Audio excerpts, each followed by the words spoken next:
Testing. 1, 2, 3. I literally woke up like 13 minutes ago. Literally.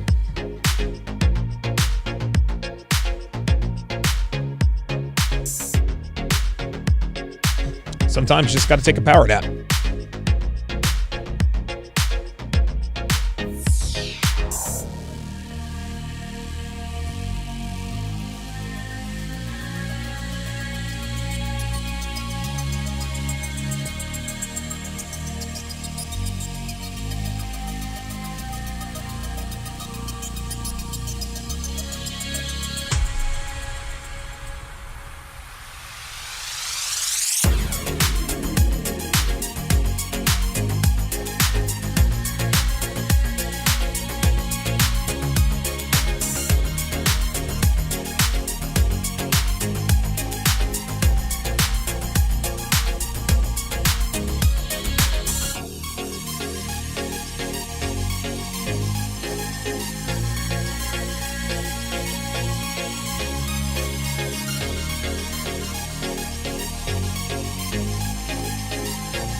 What's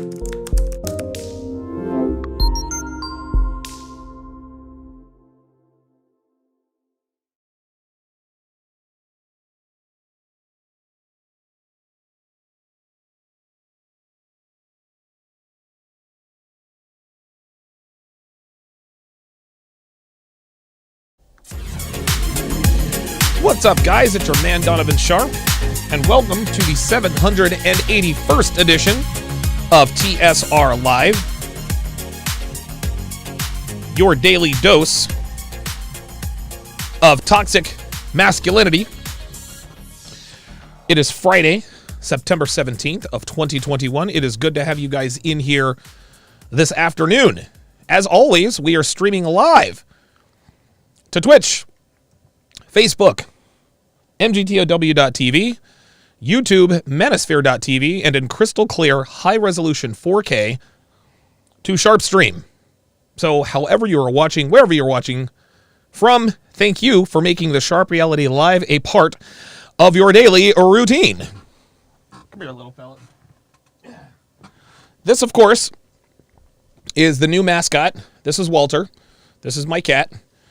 He is a Devon Rex cat, and he makes it very clear that if he does not want to, if he doesn't want to play on your shoulders, he is out of here. But Walter's a good cat. He's already getting bigger. He eats all the time. I may have to let him out of the studio because he looks like he's trying to tear down.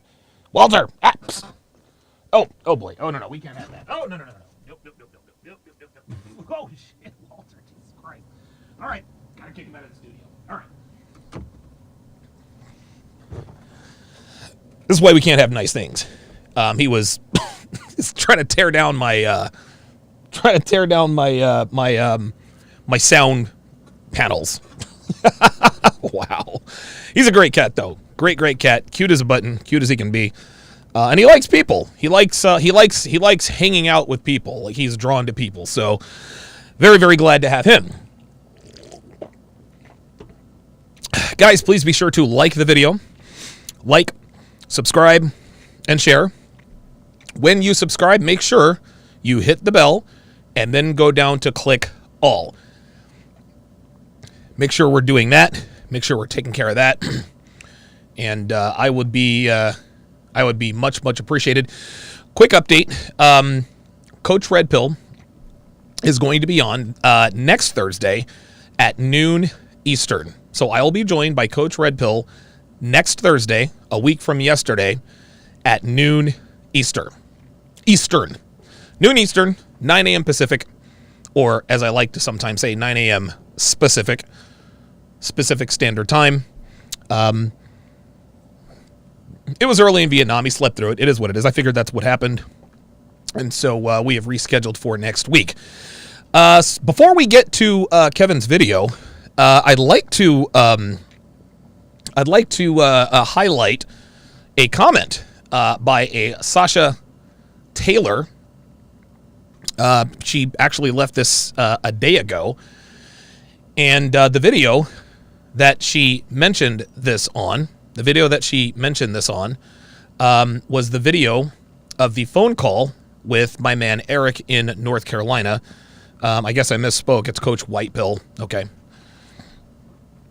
And so here's what she said. She said, quote, she's a female, was a limo driver for years doing weekends, girls, nights, weekends, trips away. So believe me, guys, when I tell you they all cheat. Wives, fiancés, girlfriends, even brides-to-be. They egg each other on. He'll never know, they'll tell each other. You deserve some fun. You only live once. Just tell your husbands and boyfriends we crashed at each other's places. Drunk can't remember, and so forth. Way too many stories to relate here, but three-ways, swapping guys, bathroom BJs, and clubs were all too common. Then she warns, guys, if you let your women go on these things, you're either stupid or know and turn a blind eye.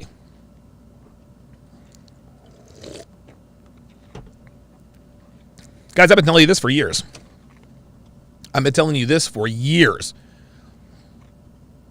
When women travel, they sleep around. When wives travel, they cheat. When girlfriends travel, they cheat. For the longest time, Las Vegas, and I still think it is, it's the number one tourist attraction in the world, as far as I know.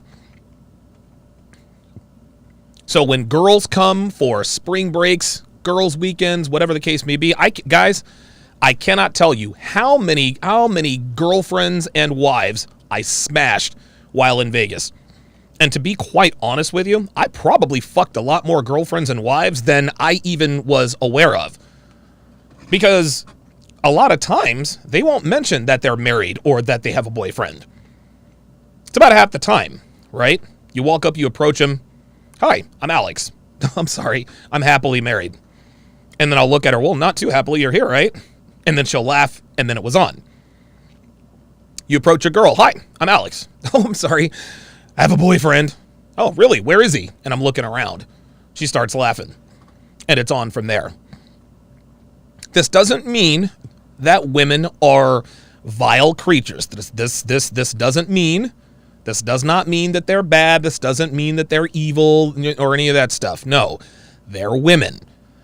And as I always state, and I forget which law this is in the 49 Laws of Sharp, women need protection from a lot of things, but most of all, they need to be protected from themselves.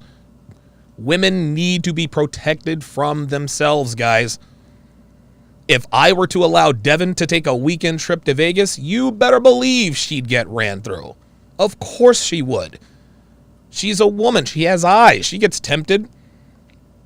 Just because your wife or girlfriend loves you doesn't mean that she automatically stops being attracted to other guys. When we go out, Devin sees guys she'd love to fuck. And guess what? The same goes for me. I see girls all the time that I'd love to stick my dick in. We're human beings. We have eyes. A lot of guys say, well, if your girlfriend loves you, if your wife loves you, she wouldn't cheat on you. Wrong answer. If your girlfriend or wife loves you, she would not put herself in a position to cheat. If your girlfriend or wife says, hey, the girls want to go to Barbados for the weekend, or we want to take a weekend trip to Cancun, guess what? The relationship is... That's it. No extra life, no mushroom, no star, no fireballs, no nothing. That's it. If your girlfriend or wife says, hey, me and my friends want to go to this concert.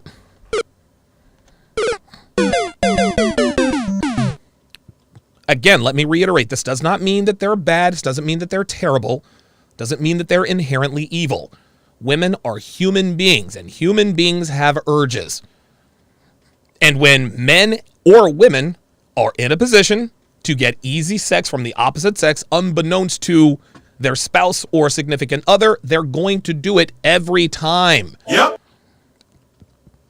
Well, what about guys, Donovan? What do you say when people tell you if a guy doesn't cheat, if a guy doesn't love you, he won't cheat on you? Wrong. If a man loves a woman, he will never allow her to find out about the chicks he is smashing on the side. Let me repeat that. If a man loves you, he will never allow you to find out about the chicks he's smashing on the side. I know a lot of you motherfuckers have a problem with that. I do not give a shit. Zero shits. Don't care. Women cheat. Men have sex. Men show commitment through provisioning. Women show commitment through fidelity. It is different. So the difference between male and female cheating in terms of love is if a woman loves you, she will never put herself in position to cheat on you. If a man loves you, he will never allow you to find out about the chicks he is smashing on the side. That's it. So the bottom line is, gentlemen, do not date women who travel alone. Do not date women who travel. Don't date women who travel, guys. Right? When women travel, they take sausage, and it does not matter what their relationship status is. This doesn't make them bad. This doesn't make them evil. They're human. And like most women, they are highly impulsive creatures. Highly impulsive creatures. What you also need to be doing is you need to have a cycle calendar on your woman. Yes, that's right. Track her cycle. That is next level game. I'll actually tell you about Devin's cycle right now. Look at this. And guys, listen, man, dude, I will put business out in the street. This is how this works. So today is the 17th. Devin is supposed to start her period exactly 1 week from today. Exactly 1 week from today. Guess what, guys? Devin's been a little irritable lately. She's been a little bit irritable lately. She almost lost her mind about some cord that wouldn't fit in this miniature power washer thing we had. She fucking lost her mind about it. You know what I did? I just stayed silent. She said, sorry, I know I'm probably PMSing. Yeah, I know.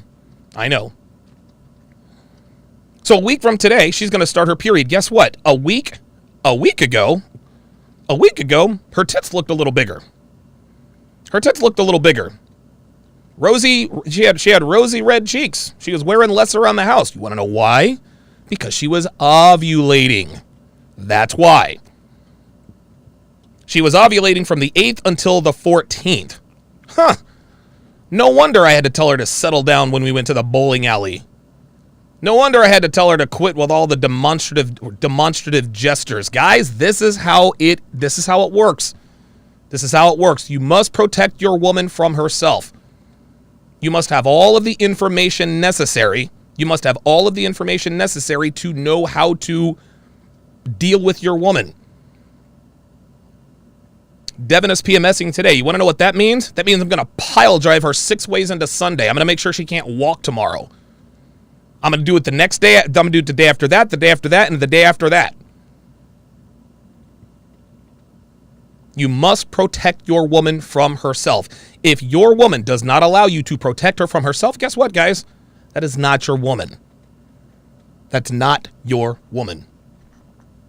I appreciate Sasha, a woman.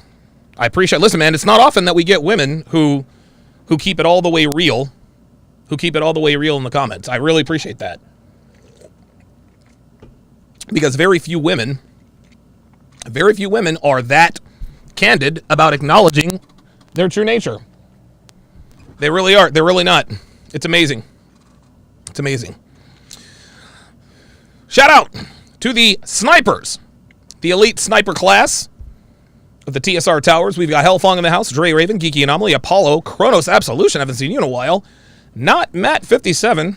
Welcome to the Sniper Tower. Shout out to my sharpshooters in the TSR Towers.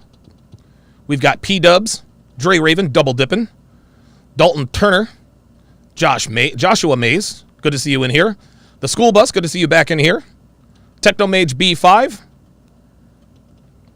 Stephen White, Lord Sinister 707. Stephen White made a very good comment. Says, any girl that wants to travel alone or go to the club is just for fun, not to be taken seriously. Nope. Better believe it.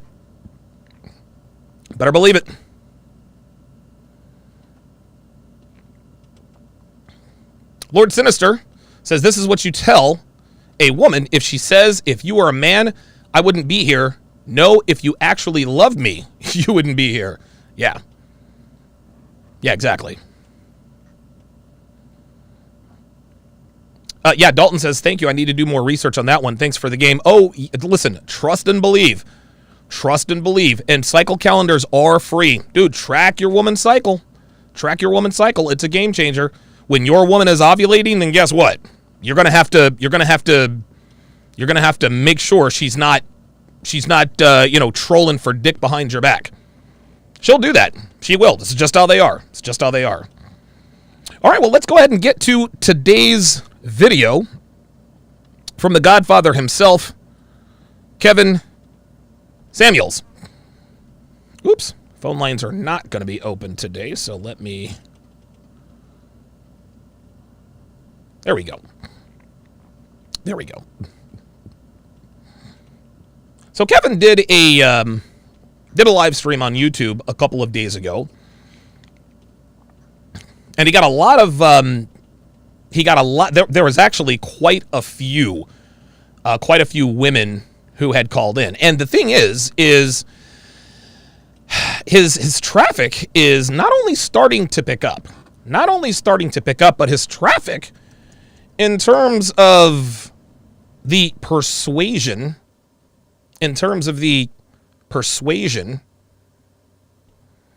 seems to be lightening up a little bit.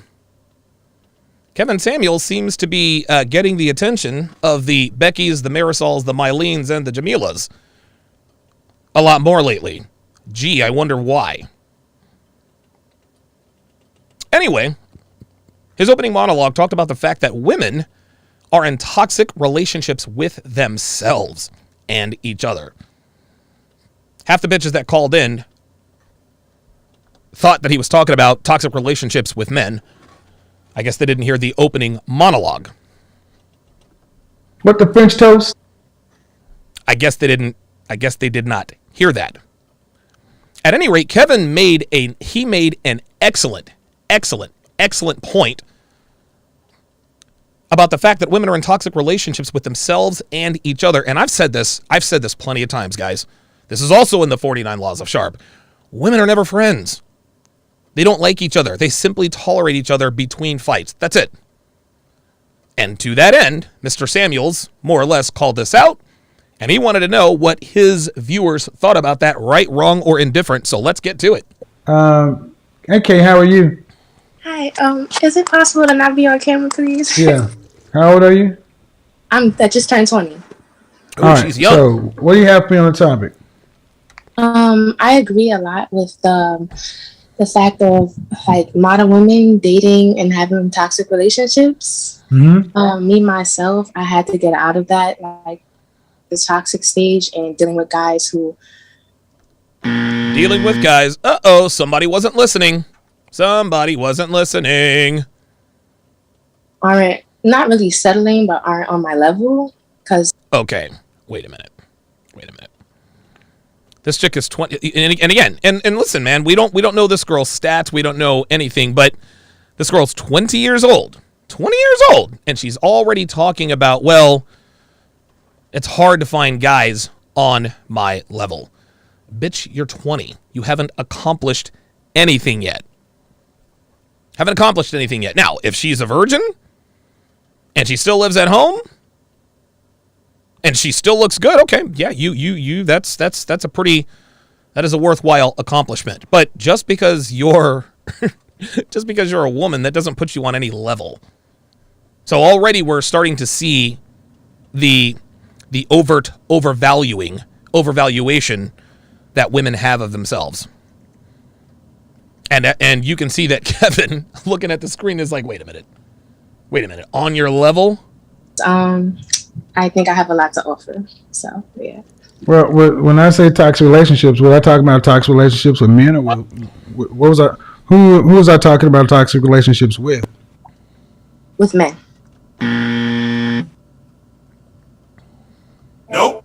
Nope. Oh.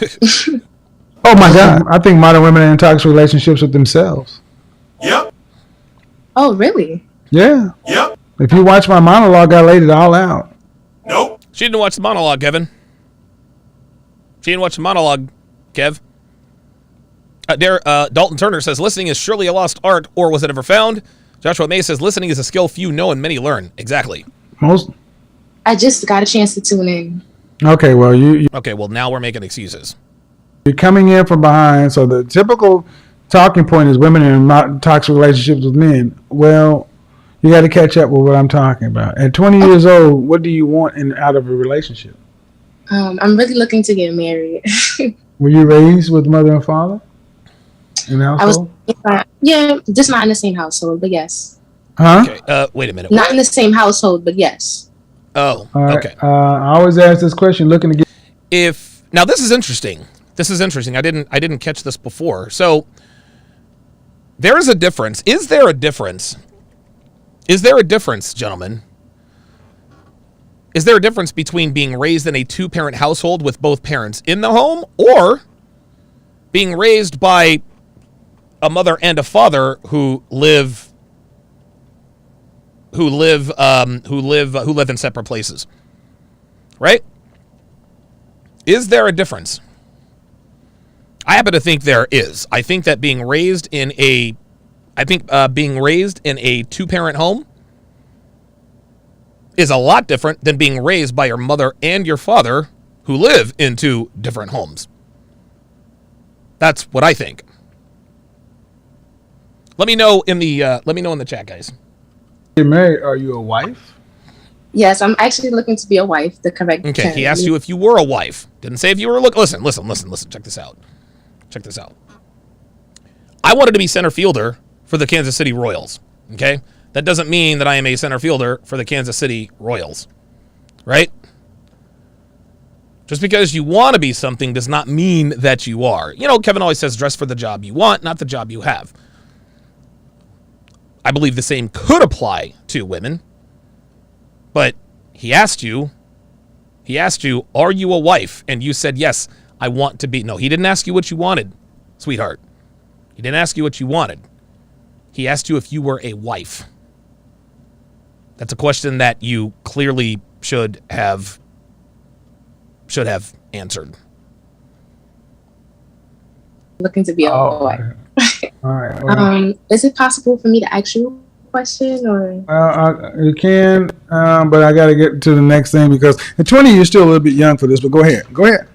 I know I'm really serious. This is something that I really want. So I just want to know if you had any advice. I tried actually joining your group, The Mix, on Facebook. Any advice for what? Just for being a wife. That's all. Wait, she wants advice on how to be a wife? Are you kidding me? Dude, I can give you that advice. Man, listen, I can give you that advice. Don't get fat. Don't sleep around. Don't get any tattoos. Don't smoke. Don't drink. Learn to cook, clean, and be submissive. That's it. That'll be $29.95. You don't have to listen, man. You don't have to. You don't have to become a part of a group to know how to be a wife. See, this is the problem with modern women. This woman, 20 years old, clearly does not know how to be a wife.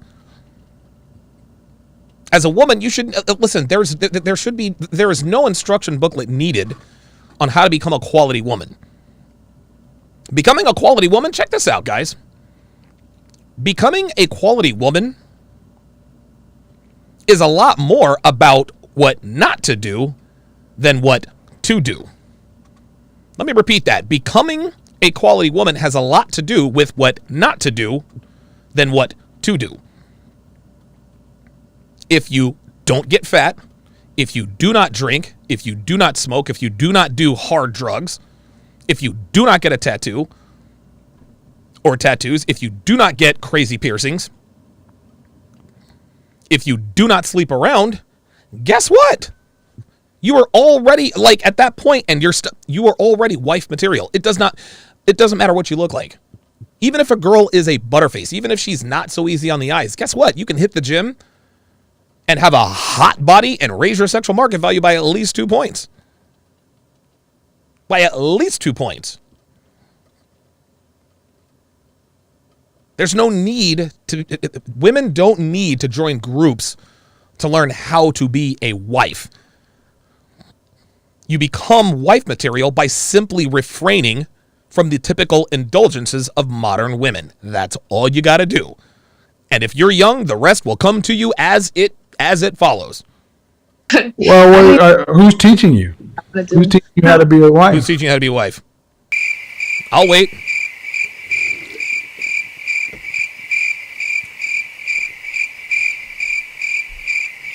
Yeah, I didn't think so. Okay. I guess I'll just... No, who's teaching you? Wanting to be a wife is nice, but someone has to. So that's why I asked, were your mother and father married? This is something that has to be taught and modeled. My aunt is married. Okay. And she's not married to an ideal guy, but she's been loyal and faithful to him. She's not married to an ideal guy.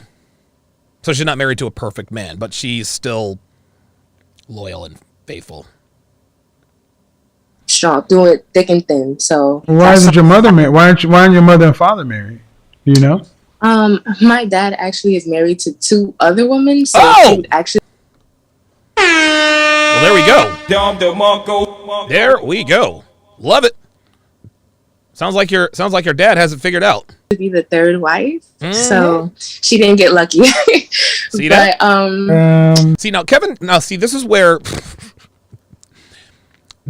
Kevin and I wouldn't say diverge, but listen, I'm all about a man having multiple wives. I'm all about polygamy, or as I forgot what her name was. I was on the Fresh and Fit podcast. I was sitting right next to her when I was Vice City Donovan. She called it polygamy. She was so funny. I loved her. She was dumb as a box of rocks, but I loved her, man. She was funny. Yeah. My dad kind of taught me what it is to. What is but your mother doesn't have a husband. No, she doesn't know. When have you ever seen your mother cooperating with a man in a relationship? I'll be honest, my mother is not very cooperative.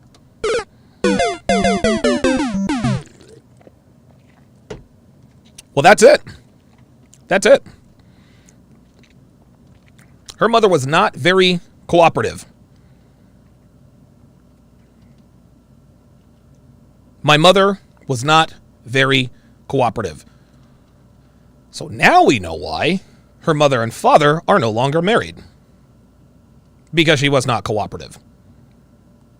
See, Dad went off and said, "You know what? Fuck that. Fuck this. I'm out. I'm not dealing with I'm not dealing with a woman who's not going to cooperate." And that, of course, is a man's number 1A requirement. Number 1, you have to be fuckable. Number 1A, you have to be cooperative. Okay, so that's the number one thing. Your primary influence, or your primary parent, female, didn't model this for you. So you need to find somebody to model this, because it's one thing to say I want to be married. It's another thing to say you're being raised to be a wife. I have my concerns here, but I'm trying to get into it in this show right now. Okay. Was the bitch cooperative? Nope. So he kicked it to the curb? Yep. That's how this works, guys. That's how this works. When you're a man who has his shit together, men are not going to deal with non-cooperative women. This dude dropped the wife and went and got him 2 other wives. I'm going to give him another Don DeMarco for that. You better believe it. Thank you. All right. Yeah. Being a wife is something you kind of have to plan out too. You ladies need to get on camera. Nobody's off camera on the Zoom. Real talk. You got to show up. You can't get on camera. No, sir. No, sir. You got to say that face. Pop on. You got to say that face, girl. All right. So, Kimberly, you got to get on. You got to start your video. You don't have to be on the camera, though. Go ahead, Pearl. Kimberly, how are you? Start the video. Let's go. I'm good. How are you? Let's go, Kim. So you see the subject. Modern women in toxic relationships. I mean, I think if you constantly find yourself in toxic relationship after toxic relationship, it's probably you and not them. Okay, that's cute of her to say. That's cute of her to say. She's using the common denominator. She's using the common denominator argument. And listen, she's probably right. If you continue to find yourself in toxic relationships, yeah, it's probably you. It's probably you. But I don't think that's what Kevin was looking for. Kevin is, listen, are women in toxic relationships with themselves and each other, yes or no? Mm-hmm. But I actually had something I wanted to talk about from your dialogue in the beginning. Go ahead. So you said that it's not good for a girl to get a house or plant roots. I didn't say it's not good. I said that she's not seriously planning on being a wife. Yeah. No. Oh, look at this. It's a white girl. It's a white girl. What, the French toast? The French toast is going on. I wanted to say that that's actually really true. Uh-oh.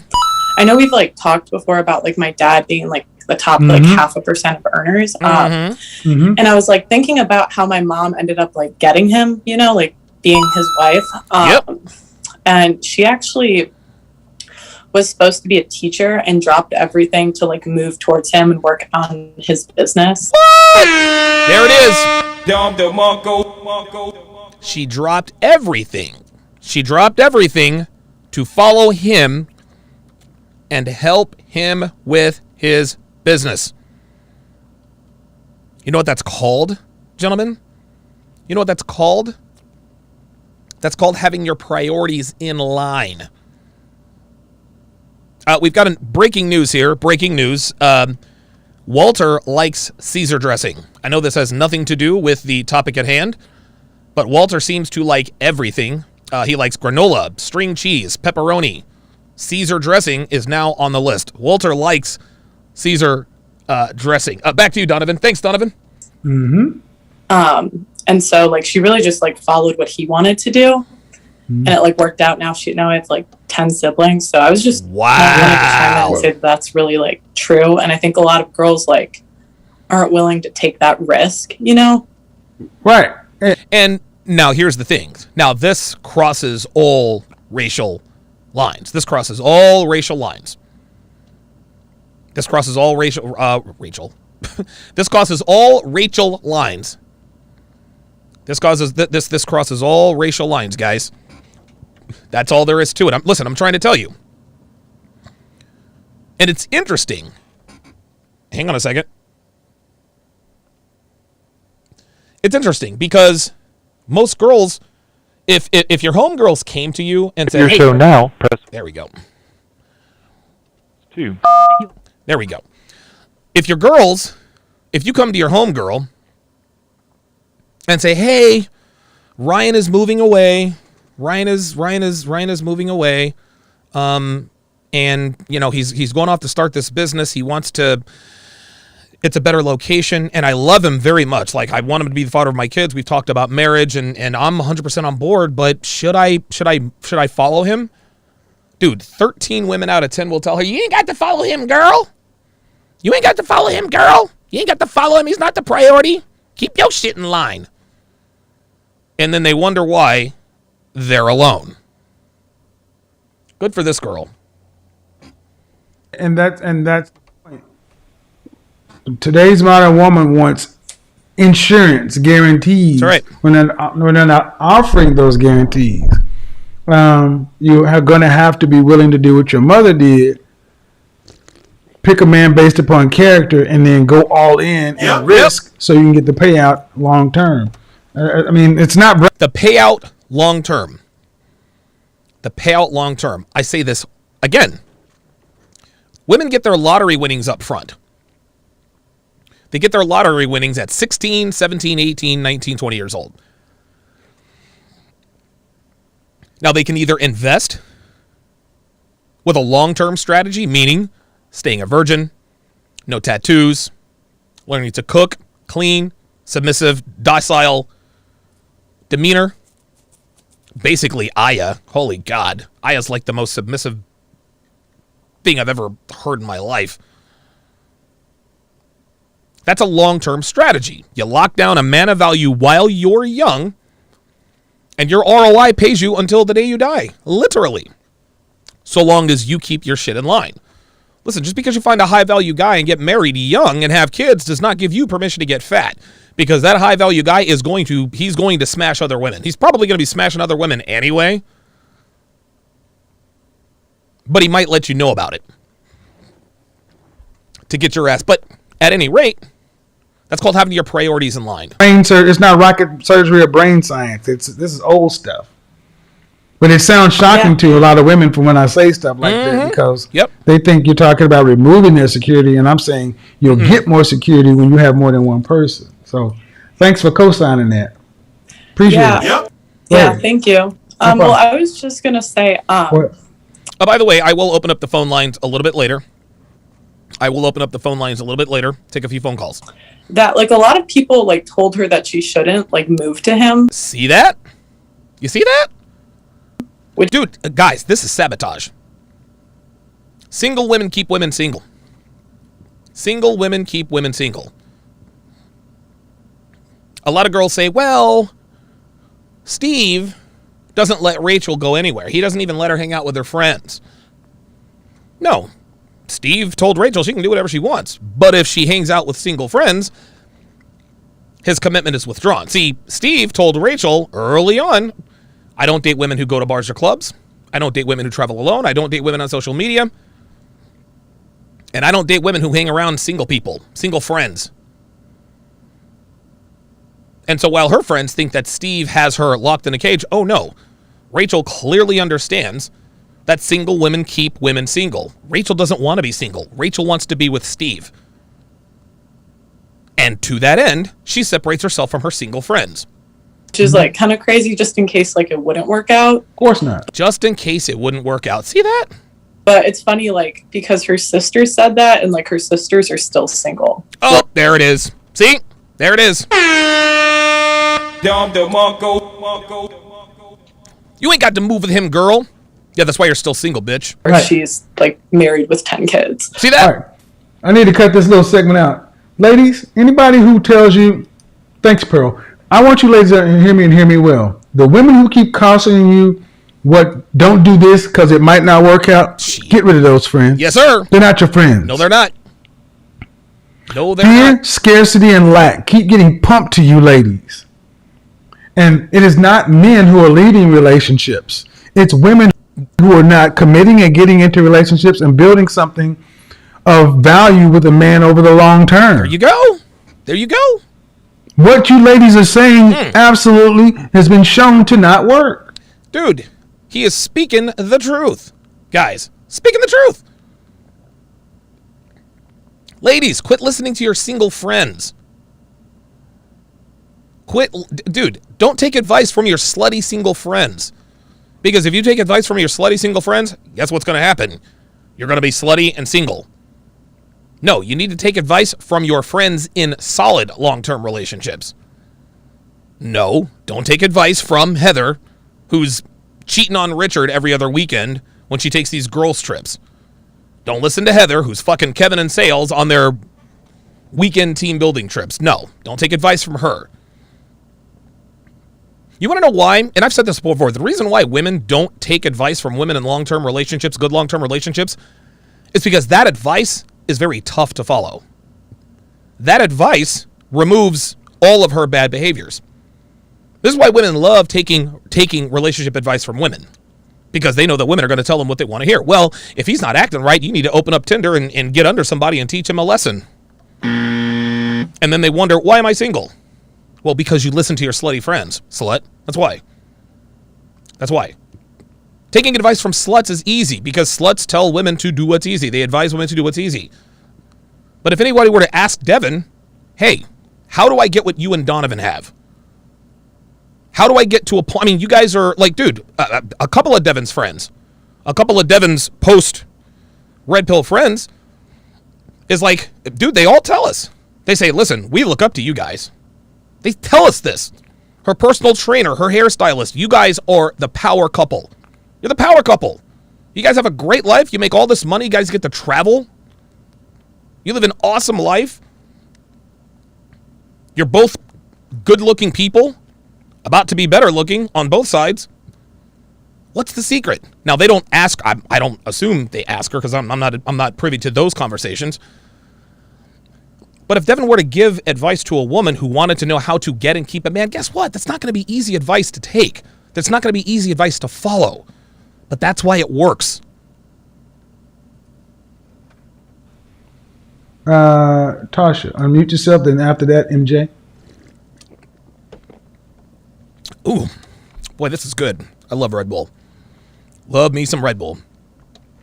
Shout out to Lord Sinister 707, $5. Says also, don't twerk at galas like Sierra and Megan the Stallion. Ay, ay, ay, ay, ay. Unbelievable. Unbelievable. Jory Raven says, translation, her mother is a raging bitch who argues and fights with everyone from the mailman to the drive-thru clerk at Arby's. Damn, Arby's, dude. I love me some Arby's, dude. Oh my God, the Big Montana with some Arby's sauce. Oh, with the curly fries. Oh my God. Oh shit, I shouldn't have said nothing. Forget I said that. Hey little Walter. Slapduck with the song there. Arpap says her dad is a 5%er. She's most likely fucked up for life. You're probably right. Hellfong on the Sharpstream side says that's Pearl of Just Pearly Things. That's the chick who did a reaction video to one of your episodes, Donovan. Oh, really? Wait, are you talking about the young girl? Just pearly things. Oh, that's interesting. That's interesting. Let's look that up.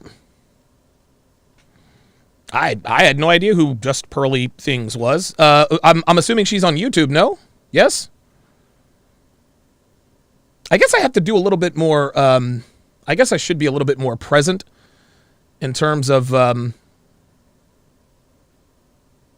Just Pearly Things. Okay.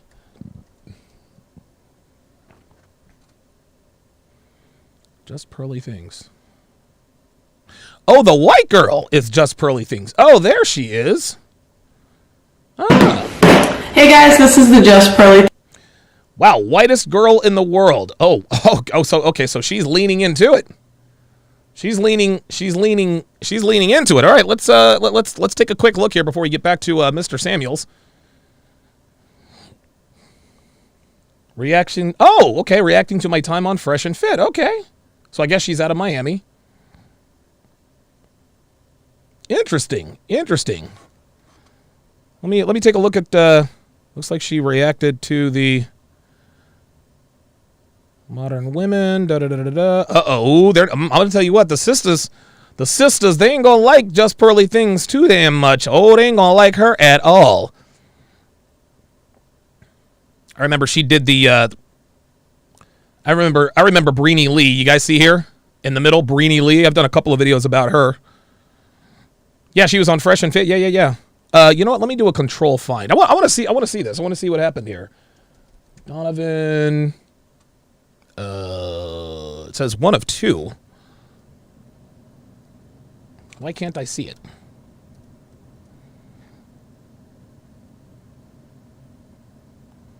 Donovan.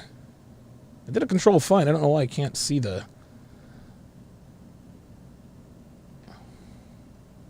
Calls herself the white... Wow, she has quite a few videos. Holy shit. She's doing reaction videos to Mike Rashid? Damn. I didn't even know this girl existed. Wait, hold on. Donovan. Donovan. Says 1 of 2, but I can't see... Maybe. All right, it says it's on this one. All right, well, if somebody could send me the link, of the video that Just Pearly Things did a reaction video to me on, I'd be very interested to find out. I'd be very, very interested. Oh, well, okay, well, here we are. Looks like Dev has already done that for us. What up, guys? Welcome to the Just Pearly Things YouTube channel. Today, I am going to be reacting to the wildest title I have seen. Are white girls yes! Black Nut by Donovan Sharp. Yes, sir. Anyone that's followed me on the channel knows that my ex-boyfriend was black, or is black. No.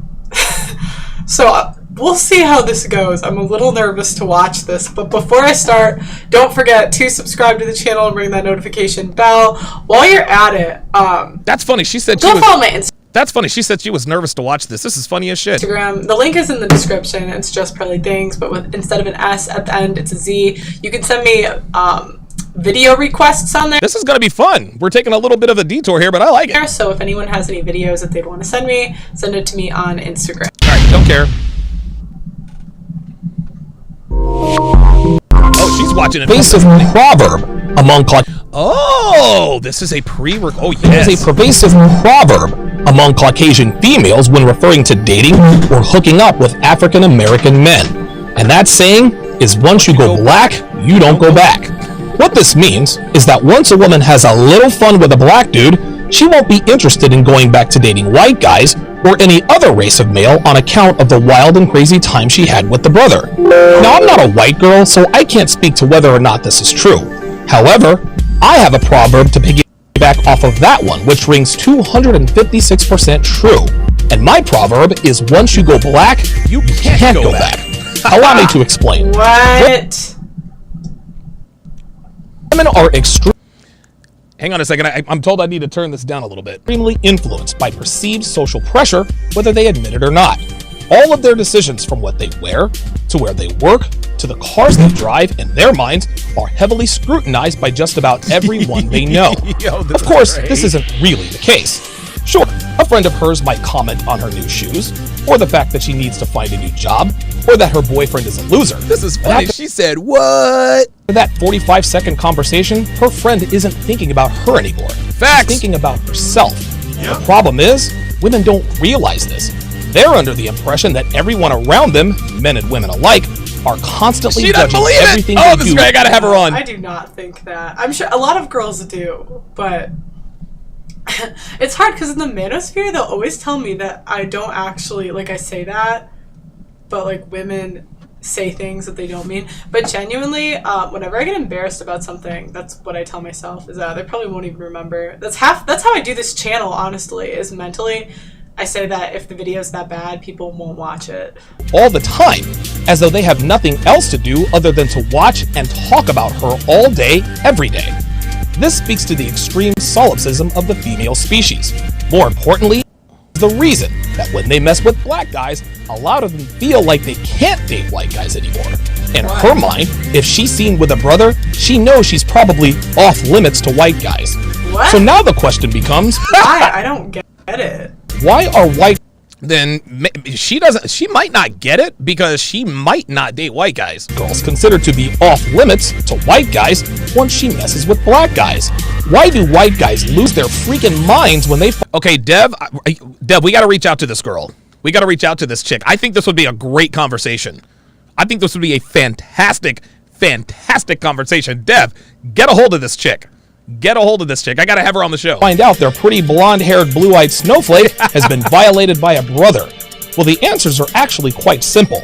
But before I get to that, let me quickly remind you that if you have a question or a comment, and pretend here in the Guess I'll find out. This was the first, like... beep, you'll get multiple perspectives or comment. The ebook. This ebook is for a divorce, and the first Why am I here? impossible for the bad girls out there to fool you into thinking that they're good girls.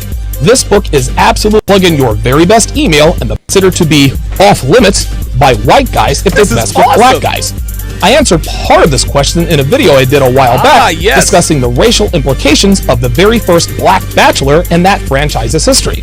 Take a look. The second uncomfortable truth about The Bachelor people are afraid to talk about out loud is that the white women who compete will be considered tainted by white men.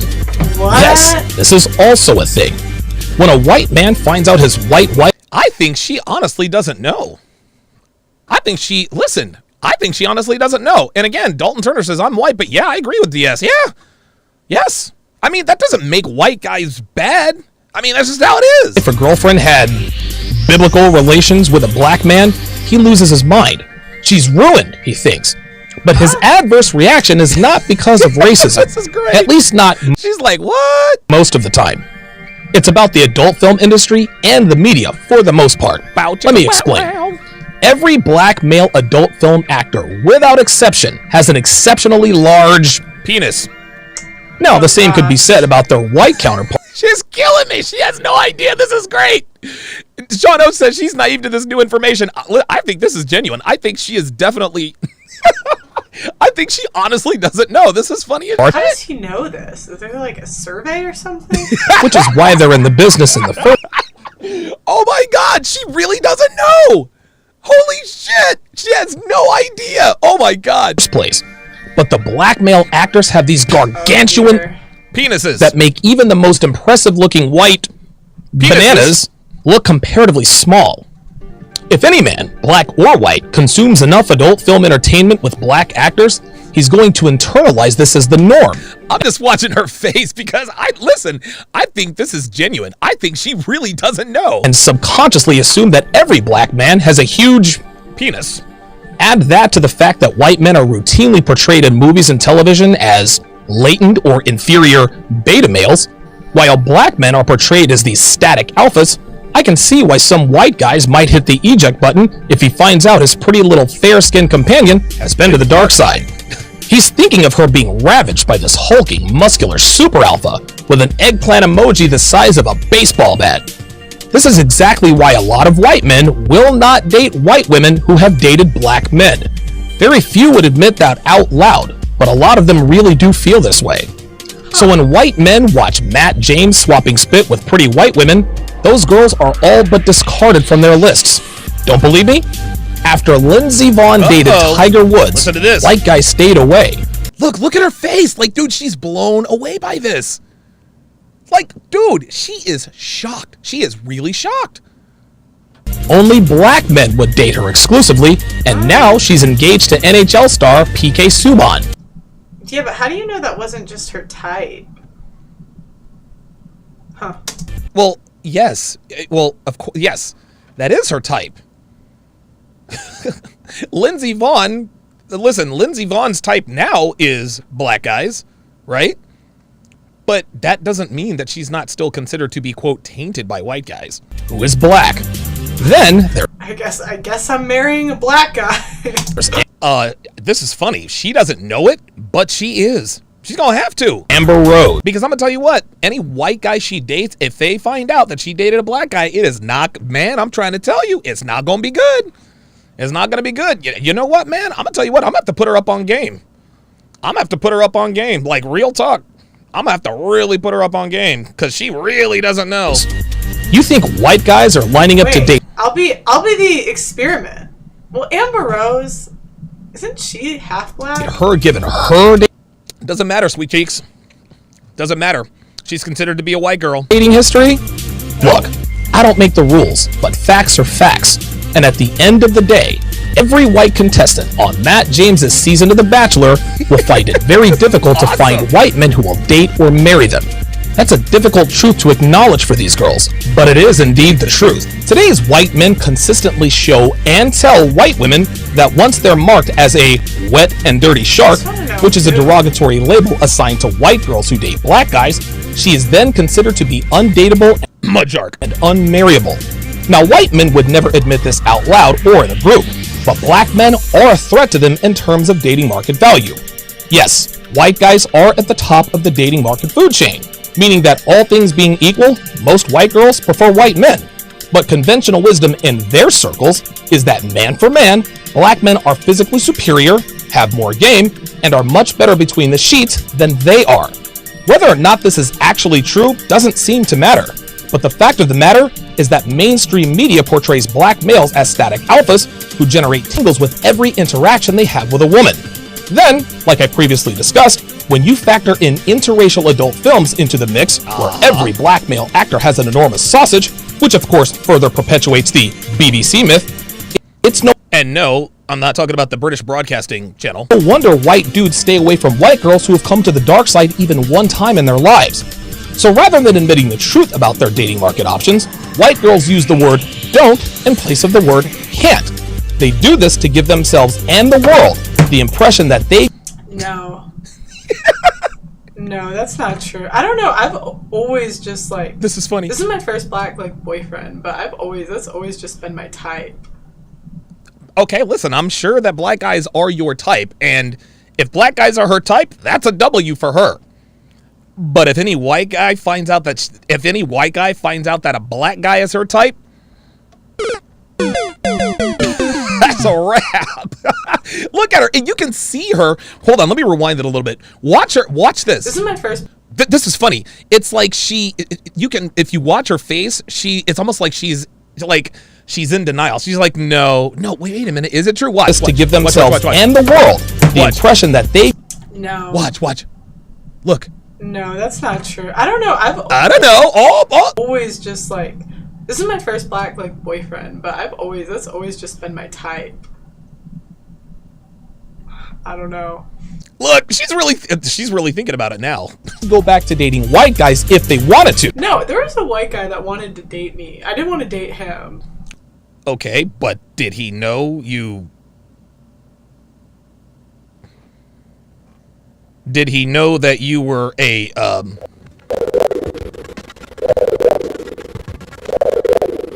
did he? Yeah, I didn't think so. But no. Okay. No, she's in denial. This is funny. She's like, no, it can't be. That they probably couldn't if word got out about her proclivities to commingle with brothers. Here's another question. Is this really about race in the first place? In short, no. Let me give you a personal example. If I were interested in a woman, approached her, got her number, and set up a date, then listened to her swoon over her ex-boyfriend who stood at 6'5", 3% body fat, who is worth 7 figures, and at a 13-inch sausage, I would not set up a second date. You want to know something? His race wouldn't matter. Whether this mythical man were Asian, white, black, or Hispanic, his race would be of little or no consequence. The fact that I don't measure up statistically to her ex is what would keep me away, not his race. Today's white men live that make-believe scenario every time they see a good-looking white. Look at her face. Look at her face. Listen, I don't think that I think that she is in denial about this, but you can tell that this is not preposterous. You can tell. Girl holding hands with a black guy. No, they can't assume. Uh-oh, she's calling her brother. What? Oh my God, dude. Oh my fucking God. She's going to call her brother. What his net worth She's going to text her brother. is. But if that guy's in decent shape, Oh, dude, I hope she tells us what he says. white guys automatically assume Oh my God, this is it. She's like, I'm gonna text my brother. I want to see what he thinks. that he is plowing her senseless with his baseball bat-sized male organ. In a white guy's mind, Look, she's doing it he right thinks now. that he'll never be able to smash her or take her on the She's calling him right now. emotional roller coaster ride. I'm gonna see what my brother says. Holy fucking shit. Oh my God. We've stumbled on a fucking gold mine. Oh, please pick up. The brother appears to be doing for her. If he saw a pretty white girl with a white guy who was tall, I don't think he's answering. good-looking, and damn. self-assured, he'd probably Answer the phone, motherfucker. have those same assumptions. So this scarlet letter has more to do with the perceived persona of black men and less with our skin tone. Dude, she looks blown away. And you can tell, guys, listen, you can tell that she's not sure. You can tell she's not. She's like, no, this can't be. Well, then why would she want to call her brother? This is wonderful. She's like, hold on, I gotta call my brother. A while back, I did a podcast called Why Do Parents Discourage Their Teens from Interracial Uh-oh. Dating? In that episode, I stated that if white fathers showed their daughters what a strong, masculine head of household was, rather than allowing themselves Attention to her face. Oh my to be God. bossed around and marginalized by their bossy wives, their daughters would be far less likely to date outside of their race, namely black guys. Another element I pointed out was that white fathers know that if their white daughters had a reputation for dating black men or black boys in high school, she would essentially take herself out of the running to secure a high-value white male, at least in the city or country they live in. My dad literally does not care. White fathers can say sweetheart, whatever they he want. cares. They can give politically correct answers if He asked cares. in public. But deep down, they know that if their white daughters date, hook up with, marry, or even have a baby with a black Look at man, her dating options would be greatly limited in that regard. This is hilarious. And guess what, white fathers? It's okay to feel this way.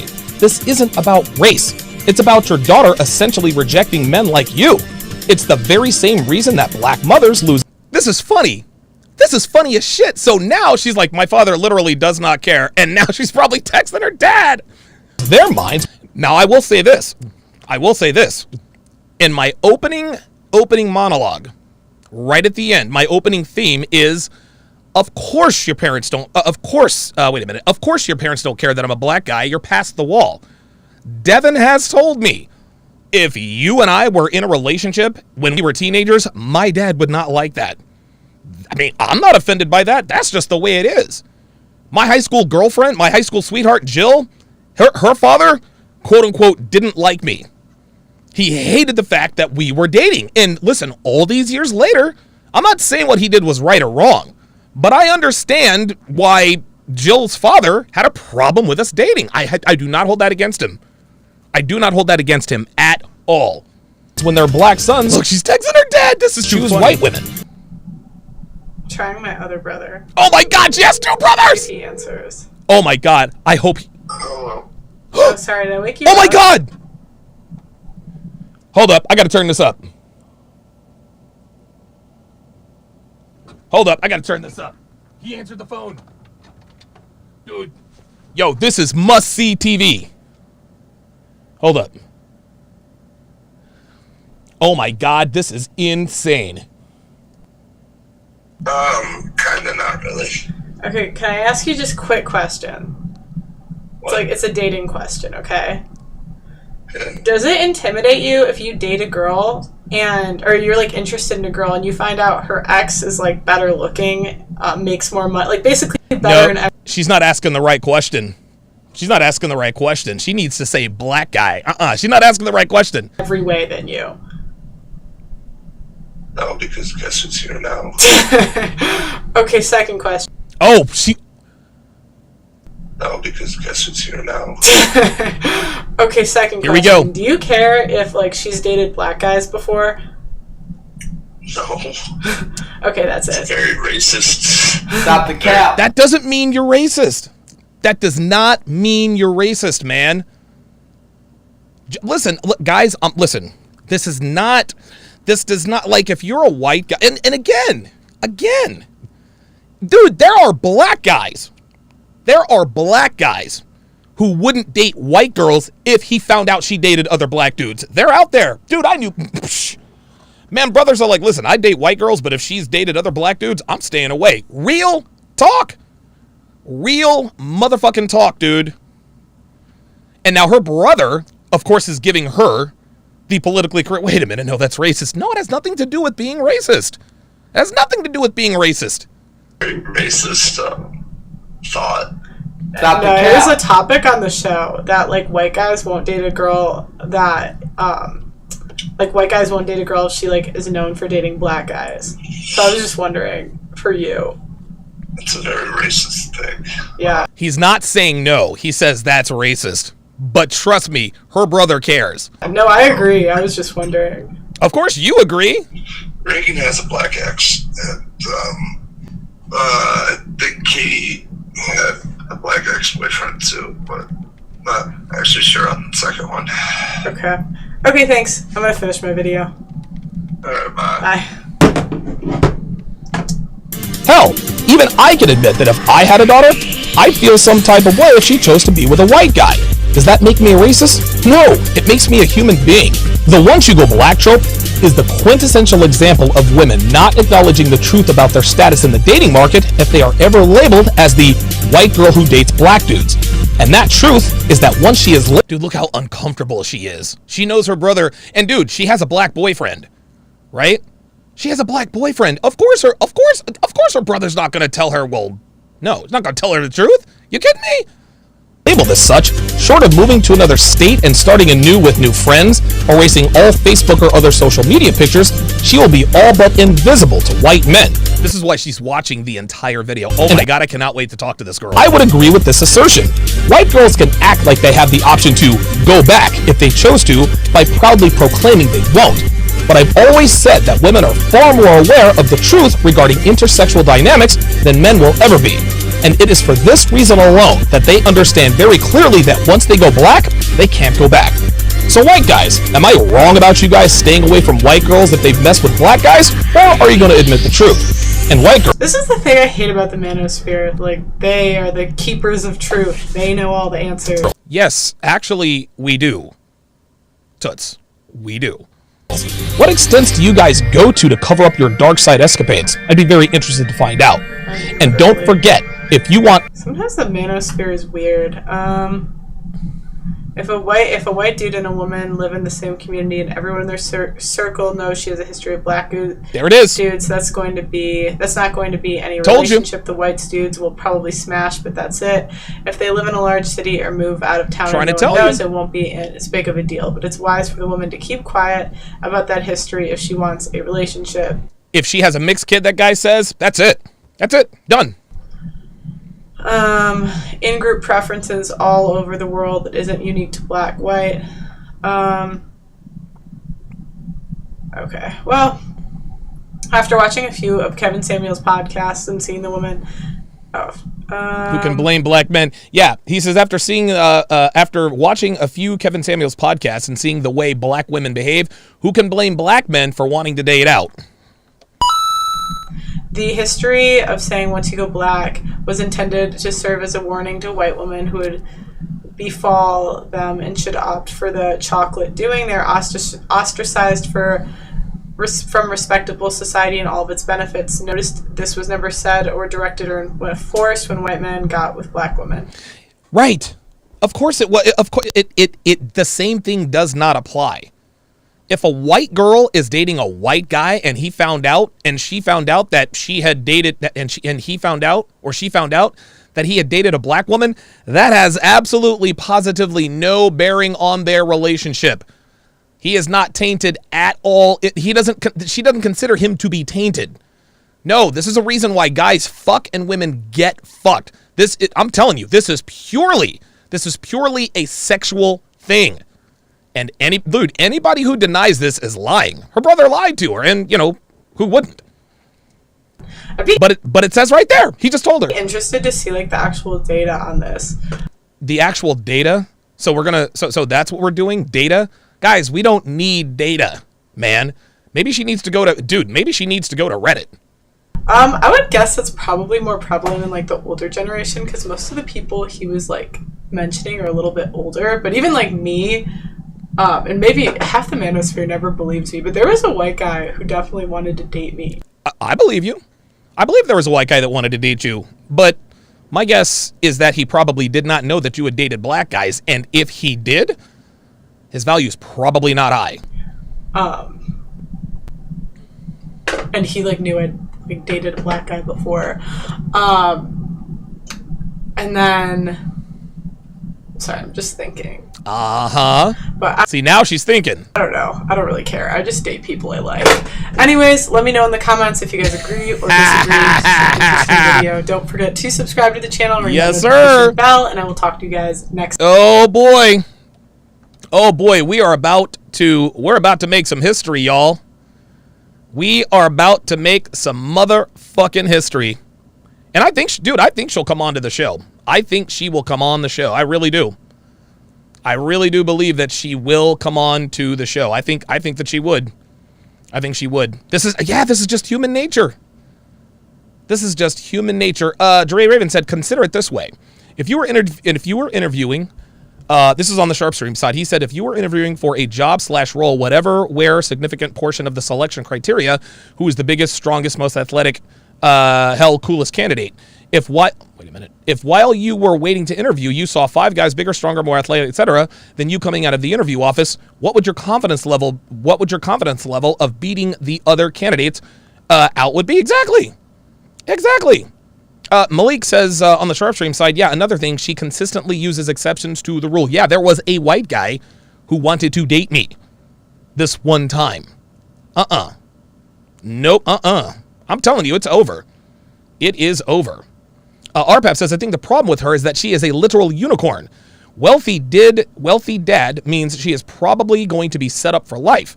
And while guys generally don't date for money, if you find out she comes from a 5% family, that is going to matter no matter where you are. So it's possible that she hasn't faced a backlash from white guys she might want to date, because they'll weigh the options and say, yeah, she messed with black guys, but her family's got bank. I can easily forget that.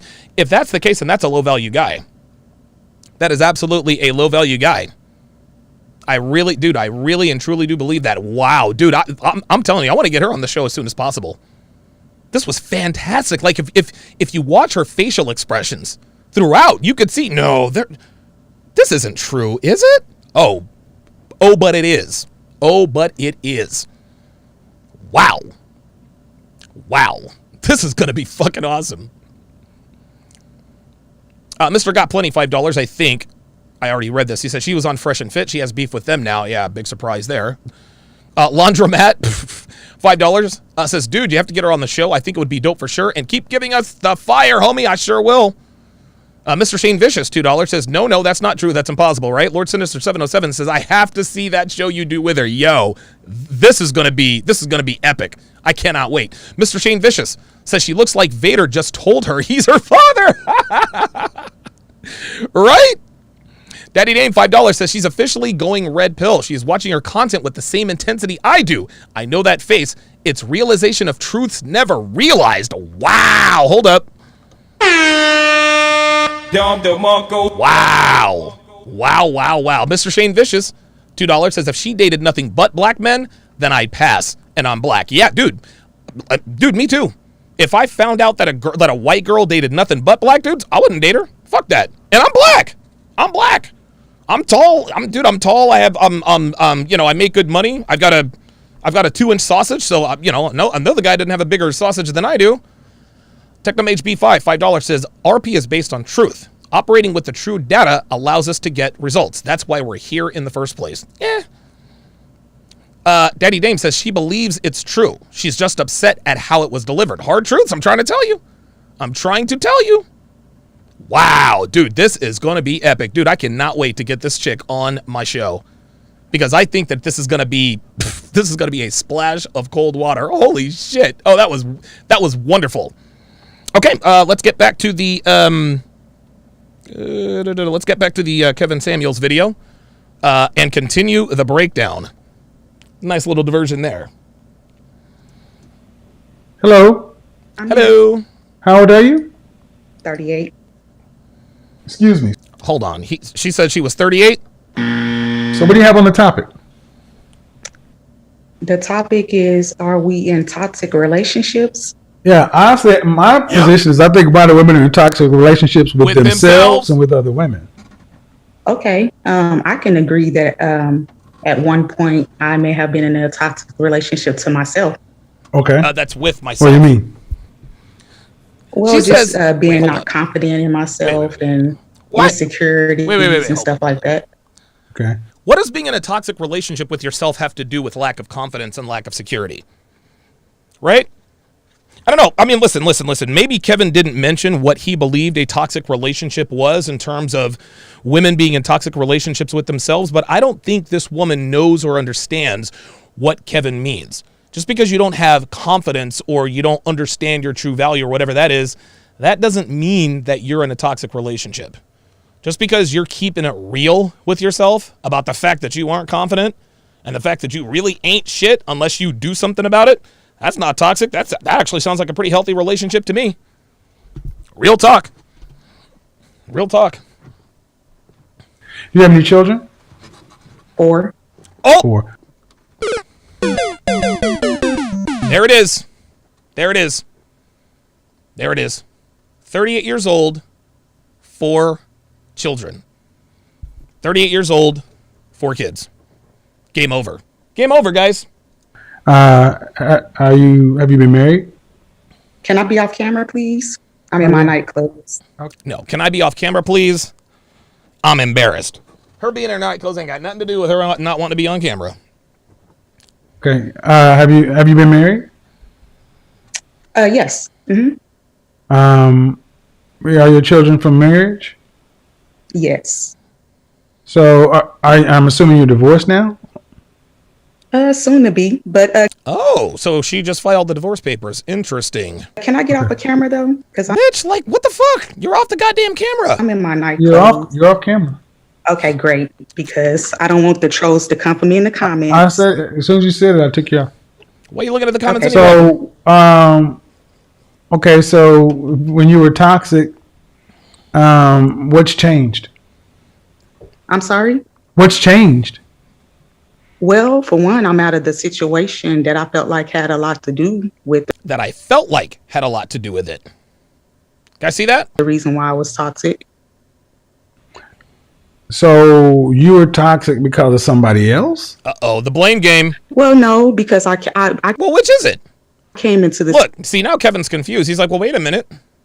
You're either toxic or not. Like, which is it? Situation, already having issues. Stop the cap. Listen, man, this woman is just capping. Like, I can tell she's capping. I don't know what she's capping about, but she's capping. So I figured I'd give her a... Stop the cap. What the French toast is going on. So, no, but that certainly did not help. Okay, I'm a little confused. So you agree with the premise that women are in toxic relationships with themselves or with others, and what I thought I heard you say was, yeah, because I can relate because I was toxic to myself because of insecurities and things like that. Yes, I still do have some things that I'm working on because, like I said, I'm just now getting out of that situation. So I'm still learning and growing. Getting out of that situation. So, but I'm hearing you say your marriage made your insecurities and things worse. Right. Is that what I'm most hearing? definitely, because what I'm saying is that I was not a whole person to begin with. What does that mean? I was not a whole person to begin with. What does that mean? Right? Like, what does that mean? I was not a whole person to begin with. No, you're not a whole person to begin with. You're a woman. And a woman needs a man to complete her. See, this is the problem with modern women. They think that they need to have all their shit together, financially, confidence-wise, in order to be with a man. No, no. You need to be fit, feminine, and cooperative. That's it. That's it. Dude, you can be fit, feminine, cooperative, no kids, blah, blah, blah, blah, blah. Dude, if you're living with your mom and dad, great. Even better. That means you're less likely to be fucking around. That's what that is. So when a woman says, I wasn't a whole person, that's an excuse. That's an excuse because I guarantee you, if Kevin asked her, listen, well, what do you define as a whole person? She'd be bouncing all around talking about stuff that has nothing to do with really being a whole person. Just basically, I wasn't a whole person when I married my husband. Translation, I went out of my relationship. That's all this is. Yeah, Devin said it in the chat. Psychobabble Cobb salad. Yeah, that's it. And then I went into that situation, and that certainly did not help. See, she's being too non-specific here. Like, she's not just telling us straight up what happened, and she's doing this on purpose. Why?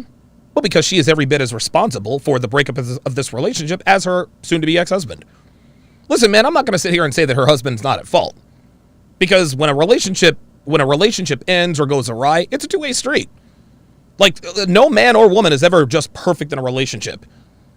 And men and women alike, they'll always oh yeah, my ex was trash. Oh, she was trash, she did this and she did that. Well, you got fat. You didn't put her in check, and you allowed her to go to spring break where she fucked this douchebag, Alex, who drove a badass black Audi A5, Quattro, and lived in a Vegas penthouse right on the strip. Then women are like, well, my boyfriend wasn't shit, da-da-da-da-da. Yeah, but you didn't tell him that you were always flirting with other guys, and you flew to Vegas and fucked this douchebag named Alex, who lives in a fly-ass Vegas high-rise and drives a badass car. You didn't tell him that, did you? Oh, wait a minute, you didn't have to. He found out. Enough of this, it's all his fault or all her fault. No, man, take responsibility. Shit. Like, I talk about this all the time, man. When I was married to Darcy, she was a terrible wife. Terrible fucking wife. Guess what? I was a bad husband. I was fat. I was undisciplined. I was whiny. Of course she was a terrible wife. I was a bad husband. I sucked. All right. Are you in any counseling? I have been off and on, and I'm open to doing that. Stop the cap. I have been off and on. That means Nope. Like, really? Come on. How old is your youngest child? 13. So I have to ask. Uh-oh. Why not? I have to ask. Why not do counseling while in your marriage? That's a good question. We did. Kevin. I'm talking about you Stop the individually. cap. Oh, I did. We did. No. See this? No. Listen to this. So Kevin asks a very good question. Why didn't you do counseling while you were married? And by the way, guys, this is another place where Kevin and I diverge. Once you're in marriage counseling, your marriage is over. It's over. Marriage counseling is simply a stepping stone for a woman. It's simply a stepping stone for a woman. When your wife says, hey, maybe we should do marriage counseling, relationship's already over. She just wants to be able to tell the judge and her lawyer, look, we tried everything. We did couples counseling and everything, and it still didn't work. But what they don't tell the judge and their lawyer is that it was never really meant to work. It was never meant to work. She was just doing it to just check it off her list because she made the decision to divorce her husband 6 months ago when she started fucking her personal trainer, Brad, down at the 24-hour fitness. Not do counseling while in your marriage. We did. See? We did. No, she didn't. Mm-mm. Stop the cap. No, she's capping. This is all cap. I'm talking about you individually. Oh, I did. We did. Stop the cap. See, we tried everything and it still didn't work. Group, and then we also did individual. Mm-hmm. Okay. You said you were off and on. What's the longest you've ever been in? For me, probably like 6 months. Oh my God, dude. Stop the cap. This woman is capping all over. For me, I would probably say 6 months. The stuttering, the hesitation, the nice round number. Come on, man. Okay. Yeah, Ice Dragon Kid said it's just a step to convince herself she tried. This is just like the woman. This is just like the fat woman who buys a treadmill. She buys little weights. She buys the insanity workout. She does it for a couple days, then gives up. Then when she goes to get her gastric bypass, she can say, well, I tried everything, doctor. I exercised every day. I ate right. Stop the cap. It's all cap. She just wanted the shortcut. She wanted the easy way out. That's why she bought all that stuff. To tell the doctor and all of her friends and family and herself, I tried everything and nothing worked. I'll make a suggestion based on what I'm hearing. Is you kind of recognizing issues, but you gotta stick. You gotta do the work. There it is. Yep. We all have something with us, and if you're married with 4 kids and you're saying you brought stuff into the marriage, brought your own thing in there with you, right? Yes. You brought your own insecurities, right? Mm-hmm. Yes, I agree. And then what you're saying is they got worse in the marriage. Right. Okay, well, if you actually did the work, do you not see the marriage getting better as you get better? Nope. And the reason why is because she already had her mind made up. She already had her mind made up. Here's what's happening. This woman has gone to Dr. Now. Dr. Now Zarden, he's the famous doctor, My 600-Pound Life. Right? I don't know if you guys watch that stuff, but Dev and I, we watch My 600-Pound Life all the time. And it's a show about fat people who want to get gastric bypass surgery. Right? And they'll tell Dr. Now, oh, I did everything, I tried everything, and nothing works. And that's why I need gastric bypass surgery, the lap band, the sleeve, whatever the case may be. Dr. Now is not here for the foolishness. He's like, you know what? No, you need to lose the weight, and then I'll approve you. Because I'm not going to give you this gastric bypass surgery if you're just going to extend your stomach again. No, you need to change your habits, change your lifestyle. This woman is at Dr. Now's office telling him that I've tried everything. What else can I do? That's literally what this is. No, because I don't mean to go into See that? Work. Listen. Do you not see the marriage getting better? See? What he's asking her is, listen, if you both did counseling together, do you not see the marriage getting better? Watch, listen. As you get better? No, because... See that? No, because I already made my decision, Kevin. I already made my decision. I decided I wanted out of this relationship a long time ago. That's why I'm here calling you as a 38-year-old woman with 4 kids. I don't mean to go into, like you said, the blame game, because I do follow you and watch you. It was the both of us. Right, but if you got your help. I can promise you she's not telling her friends and family that it was the both of them. I can promise you that. She's telling all her friends, family, cousin, Keisha and Nim, that nigga ain't shit. That's what that is. I was the perfect wife and this and that. And he got his help. If you both got healthy individually, by extension, you get better together. I understand where you're coming from, but... Yes, I understand where you're coming from, Kevin, but what she's not telling Kevin is that she already wants out of the relationship. She's got her mind made up. And Kevin is pro-family. He's like, look, bitch.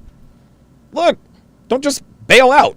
And she keeps giving him excuses. Yeah, I'm trying to understand about keeping families together and not divorcing because we're unhealthy. There it is. You had 4 babies with a man. Yep. And like with otherwise, whatever your issues are, that's what it is. But you're 30 how old? I'm 38. 38 with 4 kids out there. That's you still got a lot of life left. No. Correction, Kevin. 38 with 4 kids means it's game over for her on the dating market. Yeah, she's got a lot of life left, but she ain't got no options. Do you understand where I'm kind of going with this? That if you can recognize you had insecurity, such and so forth. See, Kevin's being nice. He's trying to let her know, hey, you're 38 with 4 kids. Not a lot of options out there for you. But she keeps telling him, no. I was toxic. He was toxic. It's time to go. See, we're so quick to try to fix ourselves and leave the other person. We give up on each other. There it is. But then we still got kids. That's right.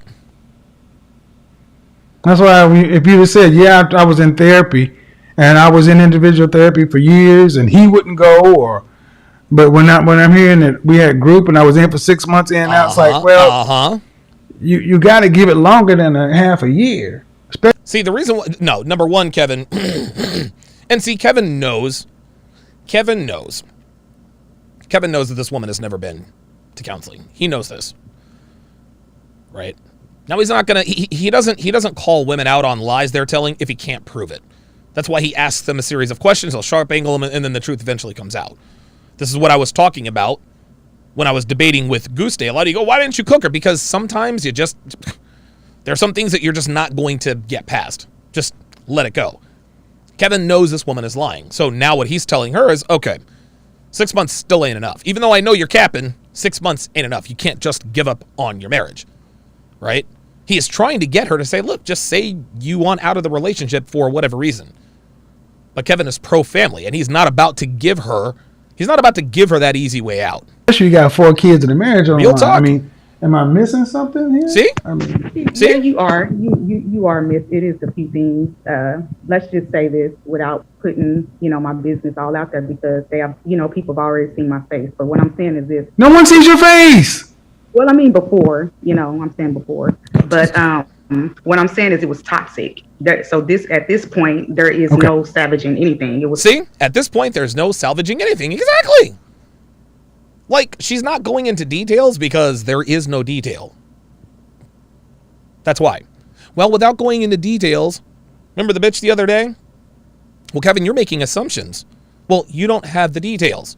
Then Kevin said, okay, give me the details on why you're on what your husband wasn't doing to make you happy. Well, I don't want to go into details.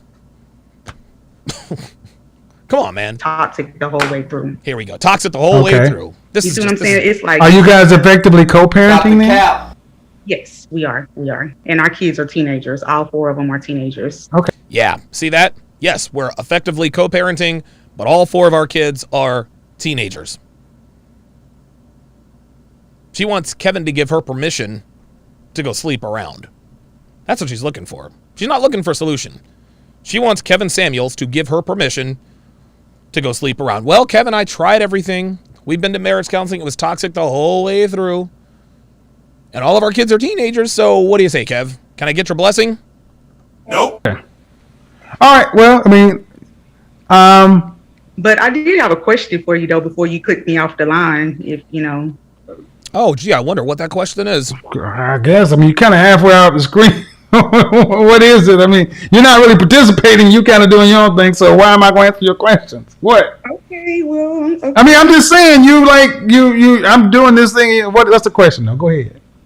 Okay, so I know you. MJ's right. She's looking like, why? Go ahead. Go ahead. I know you talked a lot about the danger zone and stuff like that. So I'm not, like you said, I still have a lot of life to live, and I don't see this.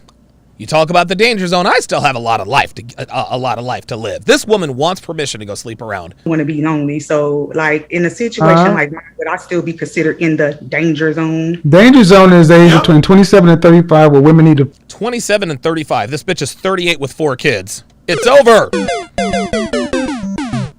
Focus like a laser on what kind of outcomes they want. That's what the danger zone is. 27 to 35 are women. Dev said 4 kids. The youngest is 13, yet they're all teenagers. Well, Devin,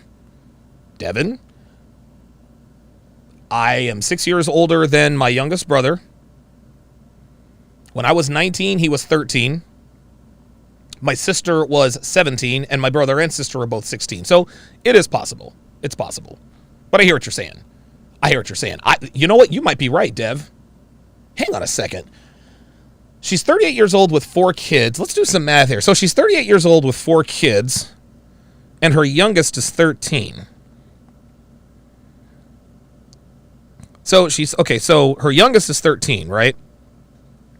So she had her last child at 25 years old, and all of her kids are teenager. I mean, listen, unless she was having them back to back to back. But I you know what? I'm with Dev. I think what she is doing is she's looking for permission to sleep around. All of our kids are teenagers. It was toxic the whole way through.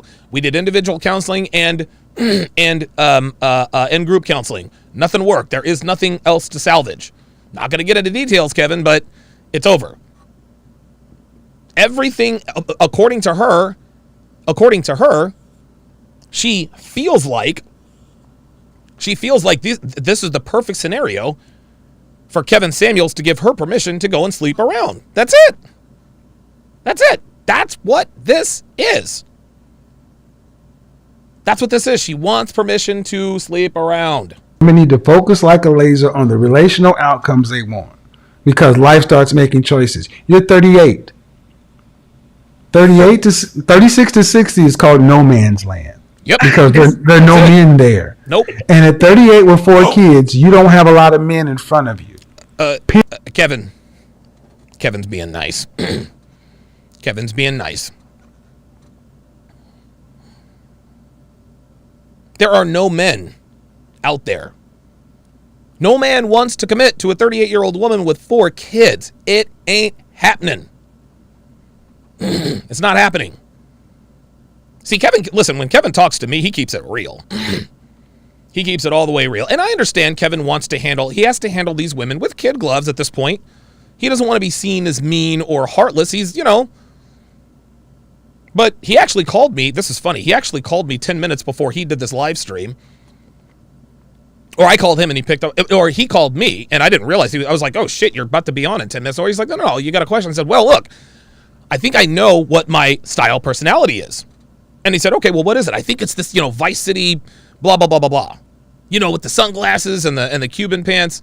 And Kevin kind of chuckled. And he said, Donovan, as your friend, when he precedes a sentence with Donovan as your friend, I know he's about to keep it a stack. He said, Donovan, as your friend, that's not a style personality. That's not a style personality. So much for that. Period. 36. What am I supposed to do? I mean, there it is. What am I supposed to do? There it is. There it is. Go back to your husband. There it is. That's what you asked. Okay, you asked, right? You asked. That's why I'm going to tell you what you asked. Ma'am, you laid down and made 1, 2, 3, 4 human beings with another person. Yes. You were flawed. He was flawed. Uh-huh. Y'all need to get your flaws together individually and as a group and go on off and be a flawed ass family. There you go. All right. So, looks like Just Pearly Things is in the chat.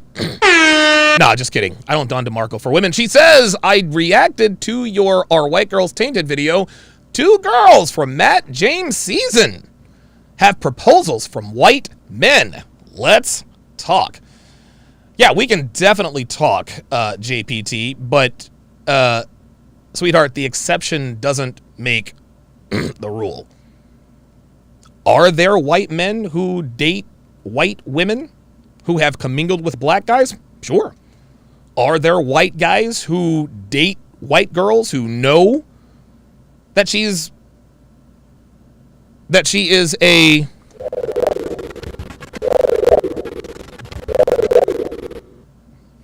yes. Those are the exceptions to the rule. And as we all know, the exception does not make the rule. Anybody can point out the exceptions to the rule. Anybody can point that out. But man for man, the vast majority, I don't even know I don't even need percentages or studies. I don't need percentages or studies. Go to Reddit.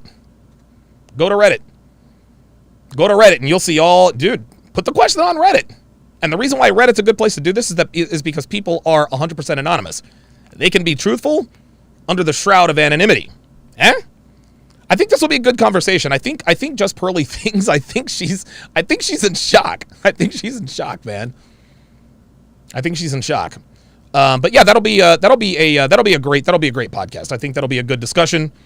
And RIP Mike, $5 says it's true. My ex dated a black guy, but his picture looked Middle Eastern. Then I found out she went to hug me in the kitchen. I pushed her off me. Face Facts, $5 says these women don't want marriage. They want the divorce package. They're just annoyed less men are signing up. Yeah, no one is going to sign up to date. No one's going to sign up to date a 38-year-old woman with faux kids. Just Pearly Things, another $2 super chat. Appreciate that. Yeah. Definitely, let's talk. I'd like to make that happen as soon as possible. I'm going to go open up the phone lines while we finish out this Kevin Samuels video. 516-387-1987. I want to know what your thoughts are. I want to know what your thoughts are on Just Pearly Things response to my response. Listen, this is funny. So I did a reaction to her reaction to my video. That was pretty cool. White guys, brothers, call in 516-387-1987. Call me up and tell me. You can remain anonymous. Actually, black guys, white guys, if you found out a girl dated one black dude or dated nothing but black dudes, there are levels to this stuff. Is she considered tainted? Is she considered tainted in your in your eyes? Let's continue the video. Instead of going to, you asked, instead of thinking you're going to go off and visit that flaw on somebody else. I don't know why women think that as you get older and have had kids, you can get better than you already had. Your value goes down as you get older with use. See that? See? What Kevin is telling her, he's like, look, baby girl, look, you ain't got options like that. You ain't got options like that. You're 38 years old with 4 kids. Ain't nobody trying to, and no man of value is trying to date that. No man of value is trying to date you. She thinks it's going to be better out here than it was before. Hell no. Hell no. So to think you're going to get this great, wonderful man at 40 plus. Oh, Just Pearly Things, don't call in. I'd actually like to have this conversation with both of us on the screen. Get with Devin. You guys can work that out, and we'll make it happen. But I don't want to have this discussion over the phone. I'd rather have this live face-to-face. Is not supported by the numbers. Well, okay. Well, I guess I'll just get a dog and just die alone. Mm-hmm. Well, what do you do for a living? Uh-oh. What do you do for a living? I do office work, administrative assistant. Administrative? Did you go to college? No. You ain't gonna get a dog and die alone. You're gonna get a dog in a cardboard box. Oh, damn. I mean, I'm not joking, man. Oh my God. How you gonna get? I mean, seriously. How you gonna get to the end of life on one income if you don't making you in high school education? That's what I'm saying. Okay, let's just talk real. You got a high school education. Just Pearly Things, $5 must have missed the email. No problem. I think the younger generation doesn't care as much. I'll look for it, but let's talk live. Okay. I did what you said to do. I, took advantage of my hot girl years and, you know what I mean, and got married and had my kids. Like, see that? See that? Now we understand why she has the 7-year itch. This is what happens. This is what happens when women sleep around, guys. This is what happens when women sleep around. Women who sleep around. Women who sleep around do not make good wives, mothers, and girlfriends. I'm trying to tell you. She did her 20. She fucked around her. Well, wait a minute. Hold on. Hold on a minute. Hold up. I think we caught her in a lie. I was got a high school education. Listen to this. I did what you said to do. I, took advantage of my hot girl years and, you know what I mean, and got married and had my kids like I was supposed to. No. I thought she said her 20s because she had her last. Now, here's the thing. Oh, yeah, we've definitely caught her in a lie. We've caught her in a lie, guys. Her youngest child is 13 years old. Her youngest is 13 years old. She's got 4 kids. The youngest is 13 years old. Okay? So she had her last child at 25. Let's just say, for the sake of argument, that her kids are a year apart. And we know that's not true. But let's say that they're separated by an average of about a year and a half. So 25 minus 1.5. So she had her second to last kid at 23 and a half years old. She had her second kid at 22. Had her first kid right about the age of 20. She had her first kid at 20, had her last kid at 25, according to her. But she says she took advantage of her hot girl years and then got married. Sweetheart, how many hot girl years did you have if you had your first kid at 20 years old? Oh, I know. She didn't. This is why we know this woman is lying. This woman is lying to Kevin so that Kevin can tell her what she wants to hear. All my kids are teenagers, which means well, all my kids are teenagers, so you don't have to worry about it. You won't have to worry about my kids. We went to counseling, like everything just seems to just fit perfectly. Everything, well, all my kids are teenagers, Kevin, so yeah, men will still want to date me. Nope. Wrong answer.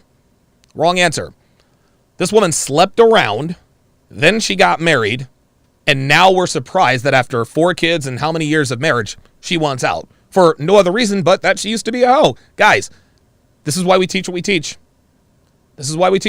Man. This woman, once a hoe, always a hoe. You cannot turn a hoe into a housewife, guys. You can't do it. Well, what about Devin? She used to be a hoe. Yes, she did, but she's not a housewife. Devin will never, ever be my wife because you can't turn a... Listen, shout out to Dev. Love you to death, sweetheart. But the same goes true with everything. Listen, I say this all the time, guys. Your wives, your girlfriends are all hoes. Your wife used to be a hoe. Your girlfriend used to be a hoe. My girlfriend used to be a hoe. Guess what? It is what it is. There's nothing special about me. There's nothing special about me at all. Do not think for 1 second. Don't think for 1 second that what your girl gets from you, she can't get from anybody else's, plural. Well, I give her X, Y, and Z. Guess what? She'll go out and get guys A, B, and C to meet all of her needs. Don't get it twisted. Oops. You didn't do what I said to do. No, sir. What I would say to do is get your issues and understand them and stay with your husband. Mm-hmm. You're doing exactly opposite of what I say and what I recommend doing, because now, structurally, ma'am, let's just look at it structurally. 4 children. Yep. Okay? Regardless of the age, there are 4 of them. You have a high school education, so you're not a high earner. Okay? How tall are you? No one can see you. I'm fit. I'm 5'3". Dress size? About a 4. Stop the cap. About a 4, which means she's probably a size 8. She's had 4 kids? No, I don't think so. You ain't no size 4, sweetheart. So you are physically fit and a cute woman.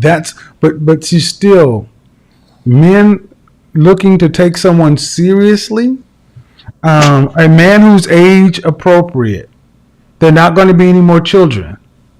So a long-term relationship is a man is going to look at your previous relationship. How long were you with your husband? Uh-oh.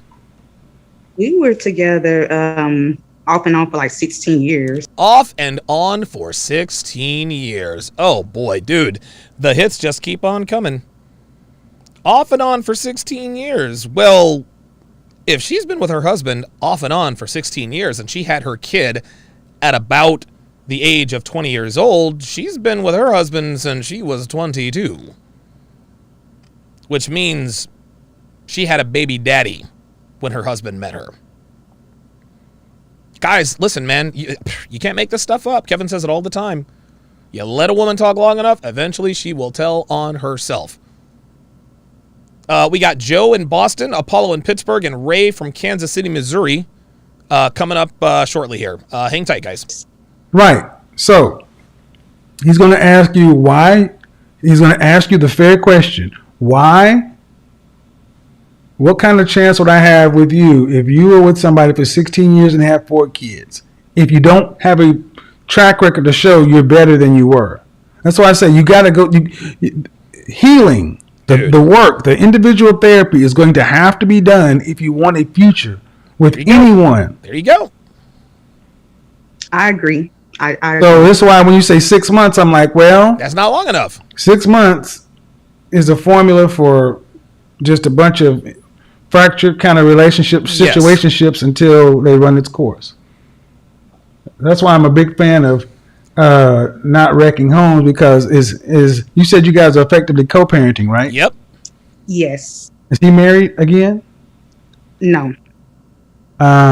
You guys live in the same city? Yes. Mm-hmm. Is there any restraining orders or any court orders to keep you guys separated? No, not at the, I just filed the papers. So See that? Just filed the papers. Just filed the papers. When she says off and on for 16 years, this means that she cheated, he found out, and dumped her. Yeah, she just wants to jump on the meat merry-go-round, guys. That's really what this comes down to. no. Y'all need to go. I'm sorry. Get your ass into some counseling. Get him in some counseling. You need to get back with your husband. I'm be honest. Get Real back talk. with your husband. Real talk. Oh my gosh. MJ, will you look at MJ's face, please? Look at MJ. MJ is looking. MJ, tell her. Soldier boy, tell him. Tell her. You have 4 kids, ma'am, and been with somebody 16 years. Man. It ain't better out here. I see. No. So you better go back to the devil you know. Oh. You ain't, but you a demon yourself. Yes, sir. You ain't no. Yo, come on, man. Come on now. See that? Your kids would rather see mom and daddy together. Your grandkids. I mean, seriously. I hate to see people with this many kids that long together who haven't even done the work. See, if you'd have said, sleep in different beds in the bedroom. Do something. I was in therapy. He was in therapy. We were in therapy together. We did our best. We tried. We really did. It just don't work out. But you can't even tell your family we really did everything. We tried. That's because they didn't, Kevin. She's telling you all. Dude, she's talking a bunch of hooey. I don't believe for 1 second that both of them went to marriage counseling. I think that's cap. Stop the cap. I think she is being dishonest. You gotta do that. You're only 38. You gotta do that because the next men are gonna be like, well, damn. I ain't got 4 kids and 16 years and her. What's she gonna do when she ain't? I'm just telling you. MJ, go ahead. I'm gonna mute you. I'm not. All right. So, let me see here. All right. So the Red Pill Mike phone lines are open. 516-387-1987. 516-387-1987. If you would like to comment, on the Kevin Samuels video, or comment on what's her name? Just Pearly Things reaction, my reaction to Pearly Things reaction to my video. 516-387-1987. If you are calling from outside of the U.S., 001-516-387-1987. Zach Redpillar, $5, says, white and young. It's not the race of the man, it's the caliber. Skeeter and Bubba are just as bad as Pookie and Ray Ray. Black men just have worse stats at the moment. No, I disagree. If a white guy finds out that a white girl dated someone from the trailer park, he's not worried about that. He ain't worried about that. He's just not. That's not going to affect his decision one way or another. If he finds out she dated DeAndre from the hood, that's going to be a problem. That's going to be a problem. And listen, man, a lot of white guys are afraid to say that would be a factor. Like that would, like they wouldn't stay away. But they would, because they don't date white girls who used to date black guys. They just don't. If white, and I'll tell you, you know what? I'll put it to you this way. White guys who have any value at all. Now, listen, I'll tell you this. I bet you Skeeter and Bubba would date Brittany if they found out that Brittany dated DeAndre. Because Skeeter and Bubba are low caliber dudes. Listen, the lower caliber you are, the less selective you get to be. But if you're a high caliber white guy, a white guy who's worth a damn, dating a white woman or considering a white woman, guess what? If she finds out you fucked around with Tyrone, it's over. It's a wrap. Say whatever you want. You can be politically correct.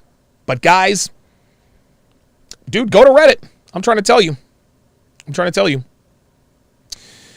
All right, let us go to Joe in Boston. Joe in Boston, you're on Live with Donovan. Go ahead. What's going on, Donovan? Can you hear me? Not too much, man. How you doing? Doing all right. No, I just wanted to come to the show, let you know how much I enjoy the show, and I love what you're doing, man. Cool. I appreciate it, man. How long have you been listening?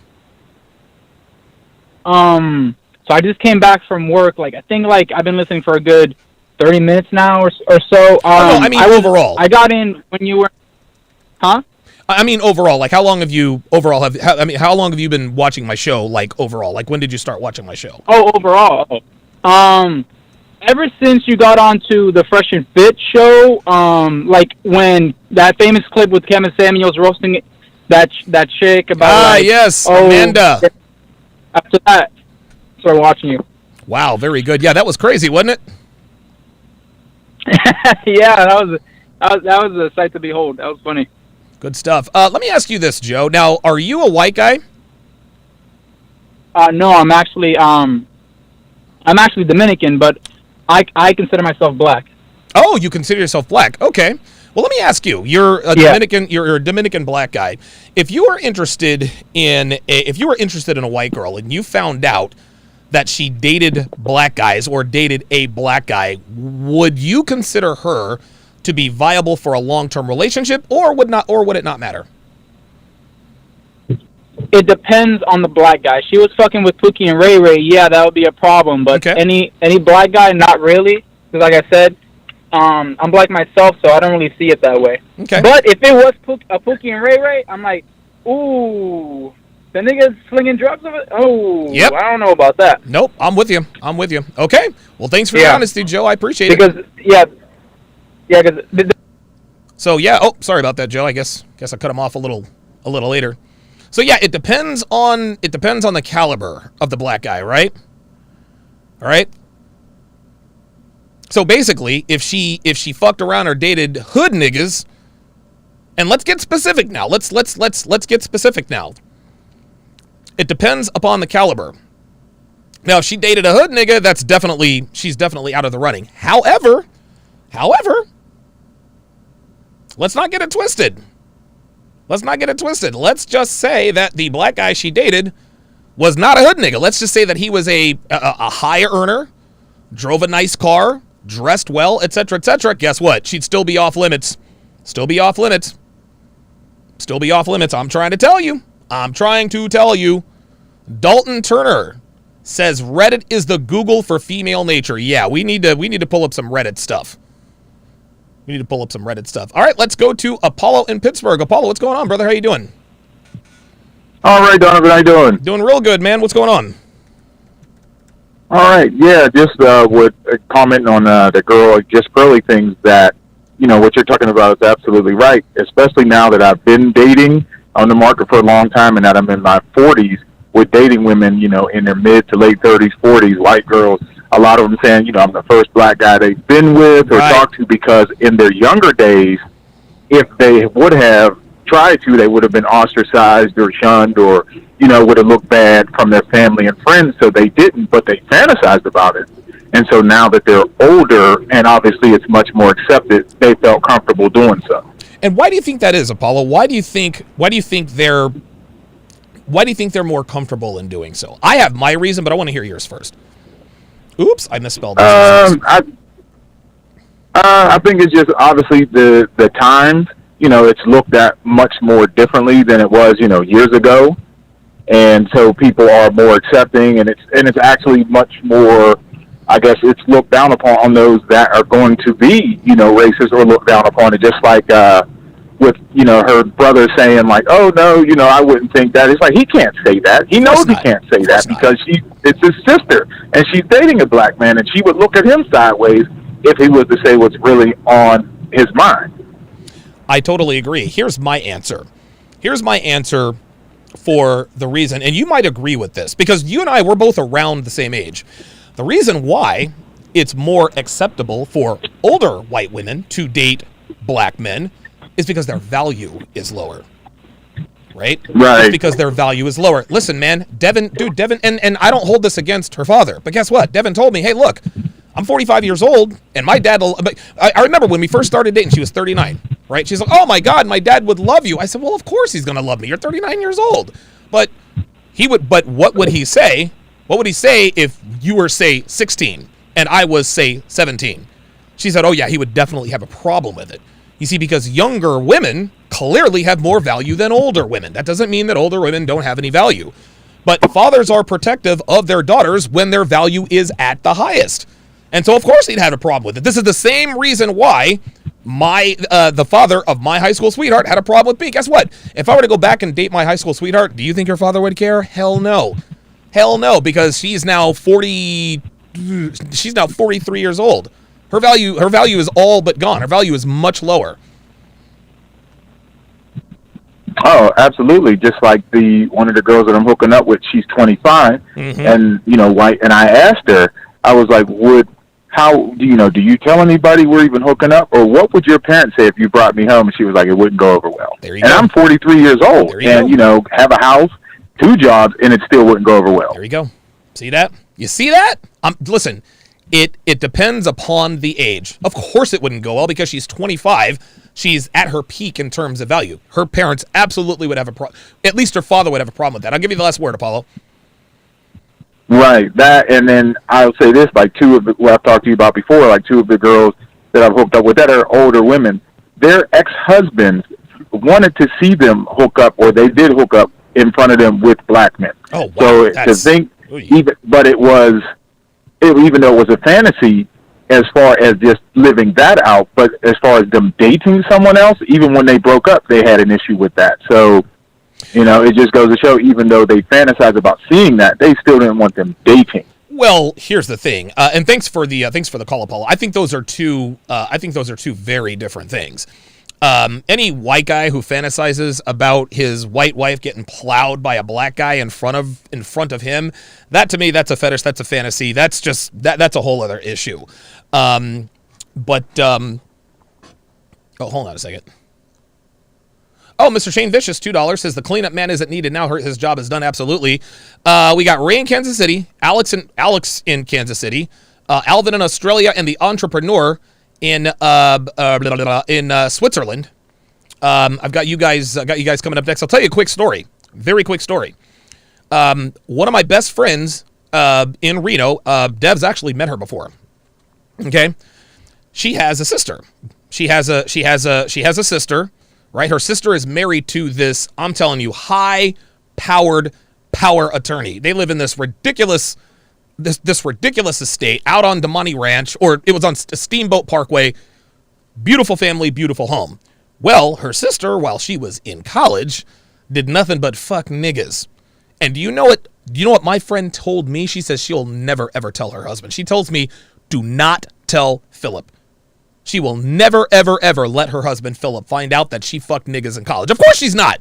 Of course she's not. Why do you think she wants to keep that away from him? Because she knows high caliber guys, even guys who are on their way to being high caliber, those guys don't marry white girls who used to fuck around with black dudes. Listen, call it racist, call it whatever you want. This is human nature. This is human nature, man. I'm just trying to tell you, it doesn't make you a racist to have a problem with it. It really does not. Shit, I'm black, and if I found out a white girl's fuck nothing but niggas, I don't want nothing to do with her, and I'm black. All right, let's go to Ray in Kansas City. So you had a brother who dated a white girl, and you're going to tell us what her family thought. Now, how old was your brother when he dated the white girl? Correction, I'm the brother. Oh, you're the brother. Oh, my bad. Oh, you're the brother who dated a white girl. Okay, so what did her family think about you? Well, first of all, how old were you when you dated her, and how old was she? Now, I'm in my late 30s. I'm 38. Okay. She is 26. Okay. Are you dating her now? We're talking. We're not dating, I wouldn't say, but she's a friend. You know what I'm saying, quote unquote. So you said you're talking, which means you're fucking, right?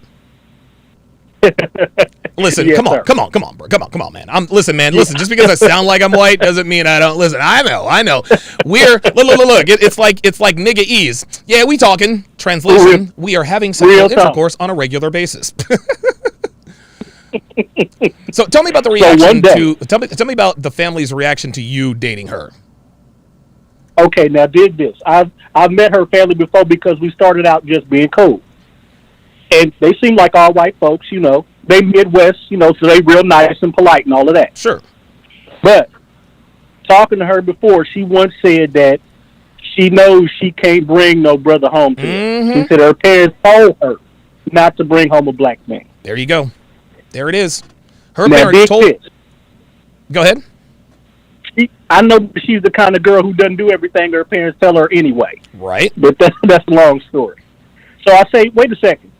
Weren't you engaged to a Cuban guy? She said, yeah. But they said, don't go any darker than that. See that? You see that? And you said she's 26 years old, right? 26. 26. Guess what, Ray? If she were 36, dude, her mom and dad would welcome you with open arms. You want to know why?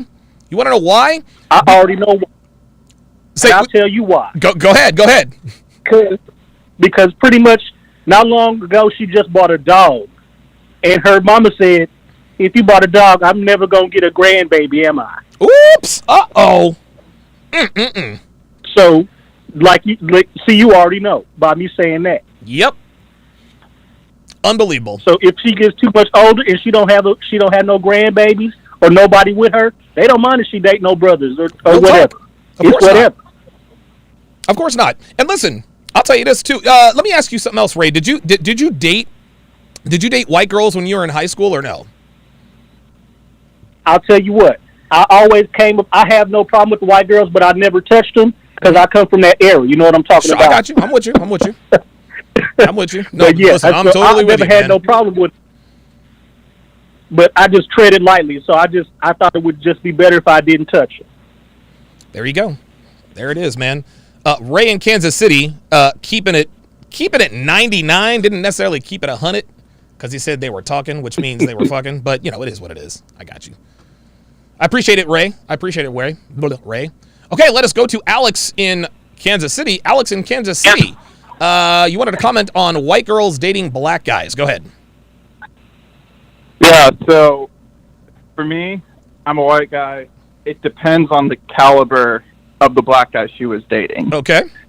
If it's, some dude who, was a gangbanger or something like that, no, not touching, stay the hell away. Okay.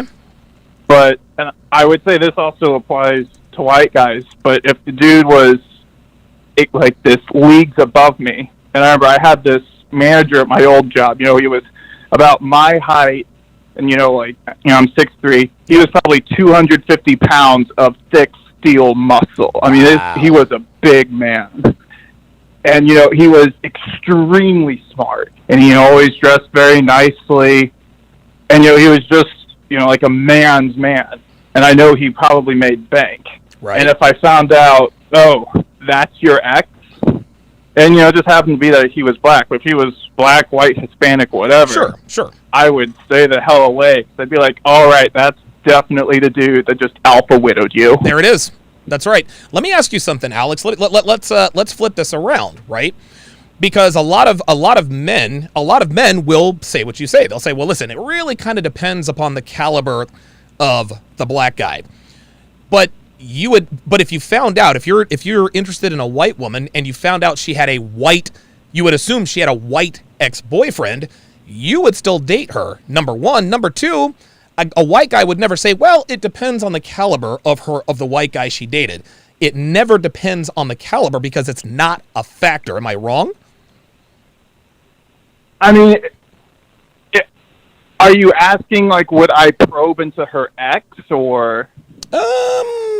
Because, like, if I found out her ex was, like, that one guy. Yes. No, I'm not even going to try to compete with that. Of course. But you would never, but if you knew she had only dated white guys, you would not probe into her ex, because if she's dating white guys, it doesn't matter because she's a white girl. Of course, she will have dated white guys, but a lot of white guys say, listen, it depends on the caliber of the black guy. White guys will never say, well, if I find out my white girlfriend dated other white guys, it depends on the caliber of the white guy. You're not going to dig a little deeper because he's white. That's just the way of it. Yeah, I see what you're saying now, yeah. And, unfortunately, yeah, you're 100% right. No, that's not, Alex, Alex, that is not unfortunate. That's just the way it is, man. That's just the way it is. Yeah. Well, thanks for the honesty, Alex. I appreciate the call. Well, see, there you go.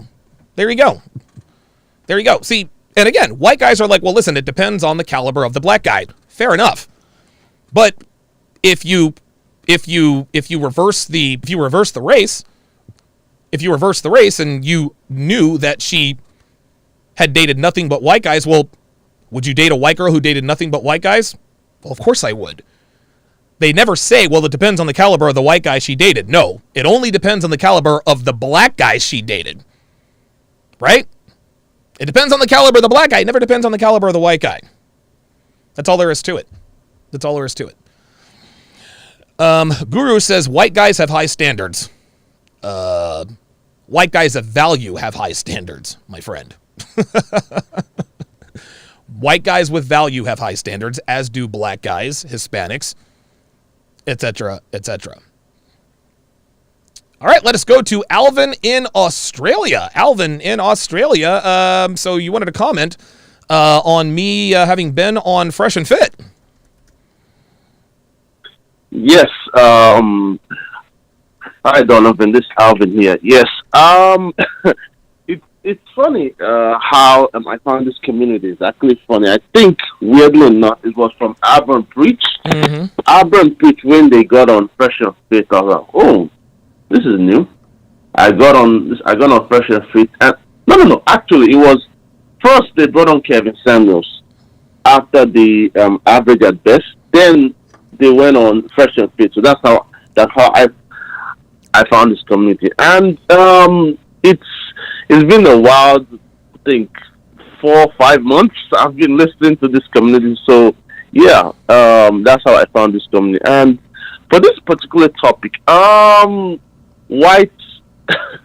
Well, first of all, I'm black, so it's actually a strange one, and also to add a mixed spirit, I'm actually African, so okay, the whole thing just a little bit weird. But I have African friends that have married white girls, dated them, and all that. And yeah, I could say there were some looks when it was about to happen and all of that stuff, and even. I have a very close friend.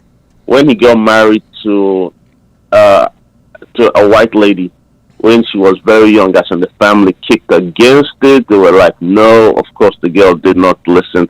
But when they were having problems, of course, they were like, okay, you guys are going to have divorce? Okay, sure. Then to divorce them, of course. Well, there you go. They found a divorce and everything. And exactly, yeah. Yeah, listen, and thanks for the call, Alvin. I appreciate it. Well, then there you go. That's from Alvin's perspective. Obviously, it's going to be a little bit different, but yeah, there you go, man. There you go. Okay, let us go to the entrepreneur in Switzerland. You said you had a question about the Sunday Zoom meetings. Yes. Hello, Donovan. It's me, yes. Yaku from the entrepreneur, or Yaku Maron. From Switzerland, I would like to ask, because I live in a different time zone than you. You live in America, and I live in Switzerland. What is your time right now? It is it's almost 3:30 p.m. in the afternoon here. 3:30, like day? Yes, 3:30 p.m. Yeah, 3:30 in the afternoon. Yeah. All right. And in America on Sunday, when you have the Zoom call, because I always get the emails on Monday, or I see it on Monday, because I don't know, maybe it's in the midnight or after midnight. So what time on your time, so I can make the math? Because right now I have almost 10 o'clock on the night. Okay. So what time do you do this on Sunday, on America time? 4:30. 4:30 day? 4:30 in the afternoon on Sundays. Yes. 36. All right. Wait, what do we have now? So 15, 16, 17, 21. All right, so about 6. Okay, very good. Let us go to Randy in Brooklyn. So Randy, what are your thoughts on your thoughts on the topic? Okay, well, like in high school, I went to I went to a predominantly white high school. Okay. So it was like you could approach but sometimes like the guys around there would like look at you funny because back then it wasn't acceptable. Sure. And then when I went to college, it was like you had like a lot of them girls that wanted to play rebel. Of course. And they want to date you. And the funny thing about it was this: they want to date you to bug out their parents, but the minute they see your parents, see her parents, and her parents happen to like you because I was a couple of shades lighter back then. I didn't look like the rough-looking type of person. They're like, "Oh, we like him." It's amazing how like, wait a minute, you was all high and bothered like 5 minutes ago, but now you brand new because your parents like me. Yes. Right, that's how it is, and and again, there are exceptions. There are exceptions to the rule, but I believe even now, even though it was not, I guess, widely acceptable then, it's more acceptable now. But whether or not something is more acceptable or not, I don't think that's a factor. I still believe, dude, if and you know what, I'd like to actually get white girls to call in. I would love to when I have this discussion with whatever her name is, I'd like to get white girls on the line and say, listen, do you hide it from your boyfriend and or husband that you used to date black guys? I would like to hear that. I think I'd be very interested in that. I'll give you the last word, Randy. Okay, did you ever have a case that ever dated a white woman who had a complaint with white men like, I want to date you because my experience with white men was so bad, so now I got to date you? It's like somehow there's a need to get back at them. I got to date you and be successful. I can show them up. No, I've never. I mean, listen, has it happened? I'm sure, but they never really tell me that. They don't verbalize it. I've never had a white girl tell me, "Hey, I'm dating you." I had that. How many times? They say like just like I told you. They told me. I'm like, okay, now I got to escape this one. This is a problem. Yep. And again, listen, and to me, I don't take it personally. I don't care why white girls date or have sex with me. I don't care. It doesn't matter to me. And thanks for the call, Randy. A lot of black women like to say, well, the reason why she's dating you is to get back at her parents. Okay. I mean, even if you were right, I don't give a shit. I don't care. See, black women when they shame white guys for dating black guys for dating white girls, they like to make these comments to make it seem as though they're only dating me to get back at their parents. No, women do date rebelliously, and she might be dating me to get back at her parents, but would she ever date a guy she's not attracted to get back at her parents? No, of course not. She's not going to do that. Women don't date men they're not sexually attracted to. It just does not happen. So nice try on that one. Let's go to Zach in Kentucky. Zach in Kentucky, looks like you're following up with your super chat. What's going on, man? Hey, Donovan. How are you doing? Doing good, man. How about you? Oh, doing good. So, I'm Zach Redpillar. I left the super chat earlier. Oh, yeah. I'm just following up, which Kentucky's a strange place because we have eastern Kentucky not too far away, and that's all meth heads and no works. Yeah, Harlan County. So it's important to look into the background of every woman and who she's dated. So I might be an oddball in that regard, but it's not the race. It's definitely the caliber of man. Okay. So give an example. Like, for instance, in college, I had a friend, educated, well-spoken, one of the most interesting people I've ever met. If he dated a woman and then they broke up and it wasn't, anything, not with somebody I knew, but if a man of his quality were to be some woman's past ex, then I wouldn't think twice about it. Okay. All right. So you wouldn't have a problem dating a white. So I'm assuming you're white. So you wouldn't have a problem dating a white girl who dated a black guy, but that it depends upon the caliber of guy. Yes. Okay. All right. Fair enough. All right. Well, thanks for the call, Zach. Once again, he doesn't have a problem with it as long as there's caliber involved. But again, might I remind you that they don't say this about white girls who date white guys. Well, it depends on the caliber. No, this is why we tell guys all the time, dude, you don't give a shit. Don't ask her about her ex. Don't ask her about her past. No, none of that. Because inevitably you're going to hear some shit that you don't like, right? Like if she pines over her ex who's 6'4" and huge dick and made all this money, dude, you're going to be out of there because you don't measure up to that guy statistically, right? Whether he was white, black, whatever the case may be, right?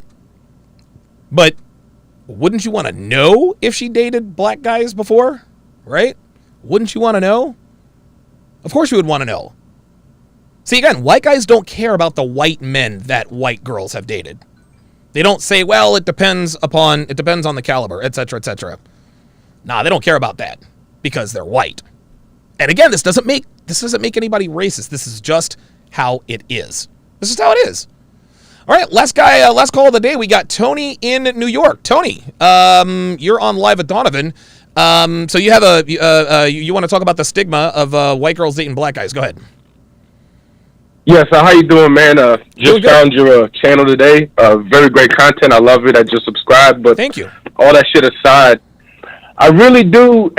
It's like the others have said earlier. It's also like the caliber. Like if you fucking, if you find out that the white girl was fucking with like a hood nigga, yeah, that's a lot different than. And I don't know if I could say that. Excuse me, but.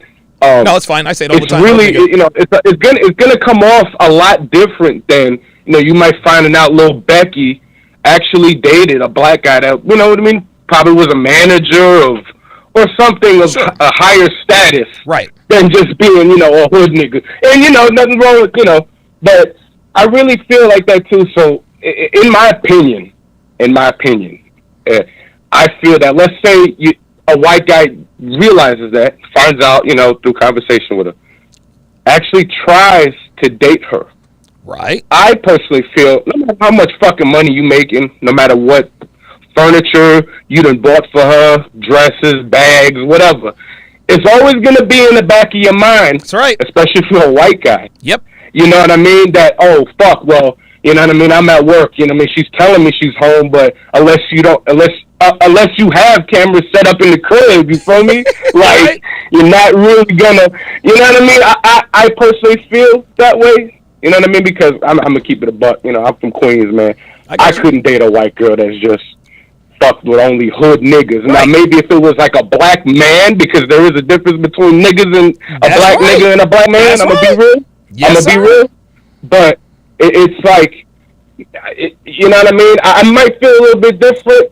You know what I'm saying? But I'm Latino, so I'm still not black, so I'm be like, well, fuck, you know what I mean? Maybe shorty. But it's different with white girls, though. It is. It really is, It man. is. Like, it is, man. If you were to find out, little Puerto Rican shorty or whatever, that she dated a nigga, not to say it's expected, but, you know what I mean? Black and Latinos mix for everybody. Right, of course. In a lot of cases. Of course. So. And from what I've seen. But, yeah, also, like the other gentlemen have said, it depends on the caliber. Like you, and the top of what you said, it really is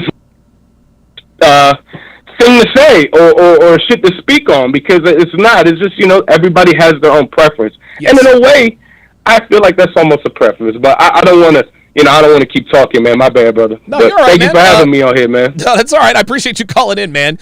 Tony in New York, keeping it a stack in this motherfucker. So the phone lines are officially closed. Yeah, listen. Yes, it does depend on the caliber. It does depend on the caliber. If you find out Becky used to date a hood nigga, if she dated DeAndre, Jaquantre, Tron Quavius, but they call him Tron, she's off limits. But white guys wouldn't care if she dated the white equivalent. If she dated Cooter or Mudflap from the trailer park, he wouldn't care. All right? Cooter and Mudflap, that's Pookie and Ray Ray. Okay? That's the equivalent to Pookie and Ray Ray. Cooter and Mudflap are equivalent to Pookie and Ray Ray. White guys care if Becky dated Pookie and Ray Ray, but he absolutely would not care if she dated Cooter or Mudflap. She just wouldn't. He wouldn't. It's different. It is absolutely different. That's all there is to it. The Blind Archer with the $20 super chat says, I've always dated out of my race, either white or Hispanic. Their families protective all the same. I always wanted to be the first black guy and would only date the ones who dated high quality guys before me. There you go. That is 100% correct.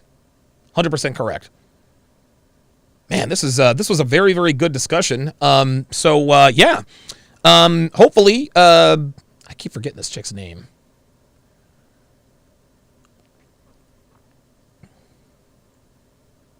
Just Pearly Things. Hopefully we can get the interview set up, the discussion set up with. Hopefully we can get the discussion set up with Just Pearly Things. I think that'd be a very, very, very good discussion. There we go. Thank you for using. All right. Goodbye. Okay. One last thing, and I didn't even go through this. I just want to. So I pulled up a while we were on the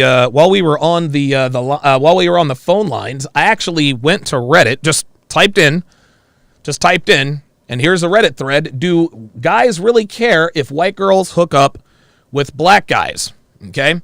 So it states, my friend's ignorant mom just told me, as a white girl, if I'm trying to get serious with someone, I shouldn't mention the fact that I've dated a few black guys.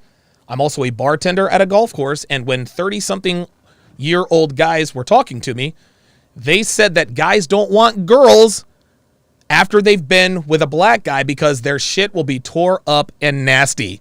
Is this really a thing? Listen, man, listen. That might not be true because not every black guy has a 19-inch dick, but that's the perception, guys. That's the perception. Dude, I said it in my Bachelor video. Let's take a look at the comments. Let's see.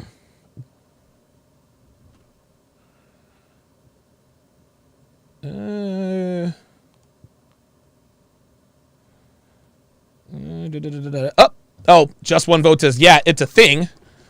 It's called racism. If you steer clear of bigots, you won't have this problem. That's ridiculous. That has nothing to do with racism.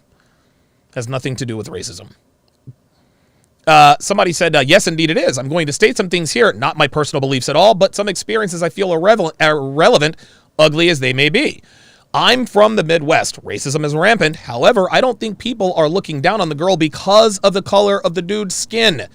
They're intimidated because they've heard all these good things about how black guys are in bed, not to mention the penis-sized stereotype. Guys, dude, this is Reddit. I have a close friend who used to date white guys, and since dating a few black guys, she says she'll never go back to white guys again. In her words, she says black guys are generally more aggressive and passionate in bed, said that they have a tendency to make a girl feel sexier about herself because they're so into sex with her. Says most of the white guys she's dated are nowhere near as aggressive and passionate. Her thing was that she felt her sexuality was more valued by black guys and could use it to her advantage. Plus, it made her feel better about herself to be so desired as to get damn near anything she wanted with just a mention of sex. Okay, so she's dealing with thirsty guys. I'd say it was just a personal opinion, but I've heard almost this exact same thing from other girlfriends who have, quote, gone black. And my current I don't know what that is, even significant other even agrees about the passion thing. I'm not going to go from a stereotype. I just know it's a thing. I think, though, that white guys will be intimidated by it. They'll assume, probably falsely or correctly, only way you'll know, that you've had this aggressive dude with a huge cock, and how could they possibly compete? They get nasty and mean to the girl about it's damn near an easier route confronting. I'm telling you, man. I'm telling you. There it is. It's all about their insecurity. When those guys racist, see, it has nothing to do with race. It has nothing to do with race. Let's scroll down a little bit. These people, dude, white guys are not racist. Well, I'm not saying white guys are not racist. I'm saying white guys who don't date white girls who have dated black guys are not racist. Here we go. It's a confidence thing. I think in America, there's the idea that black men are bigger and have more game. If that's true, they're more interesting. That makes you boring by comparison as a white male, which then makes you undesirable. Of course, we all know that's crap, but I think it's where these folks are coming from. Guys, I mean, come on, man. Like, this cannot be denied.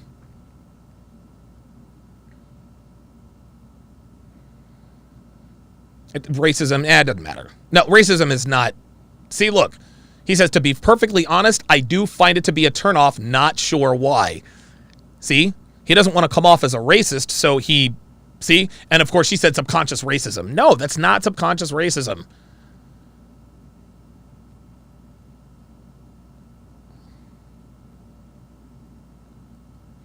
It's racism. Here we go. I wish it wasn't. It's something I myself have ever thought. Frankly, it sounds immature and ridiculous, but I can see where it comes from. Basically, if you combined all the modern racist stereotypes, black people are drug dealers in gangs, prison, big penises, with the incredibly racist way blacks are portrayed in porn, you get the kind of opinion you describe. There you go. There it is.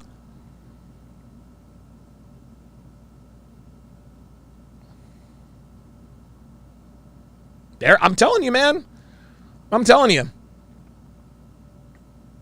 Oh, here we are. I don't care myself. It is a thing, though. It's racism with a dose of penis envy.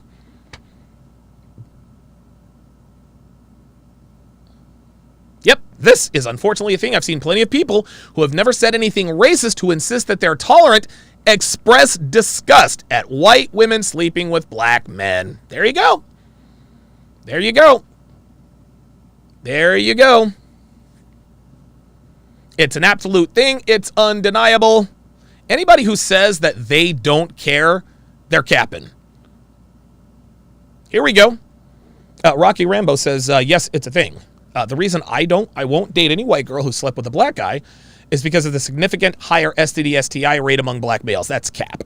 And I'm concerned about contracting a disease. No, you're not. That's ridiculous.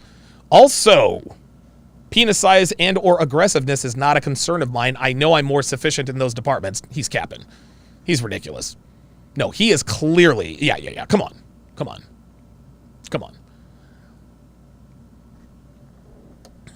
Dude, facts are facts, guys.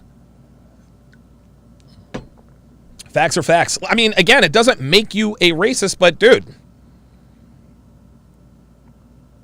Wow, what a discussion. Holy smokes. Holy smokes. All right, well, coming up next, I'm going to do...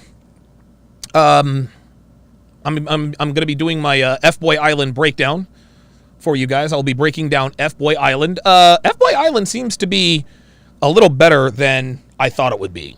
Nobody has tried to sabotage anybody yet, at least not as far as I know. But if you want to see a clinic on game shit tests and body language, F-Boy Island is definitely the place to be. If you want to watch for free, simply download the SharpStream app. Download the SharpStream app.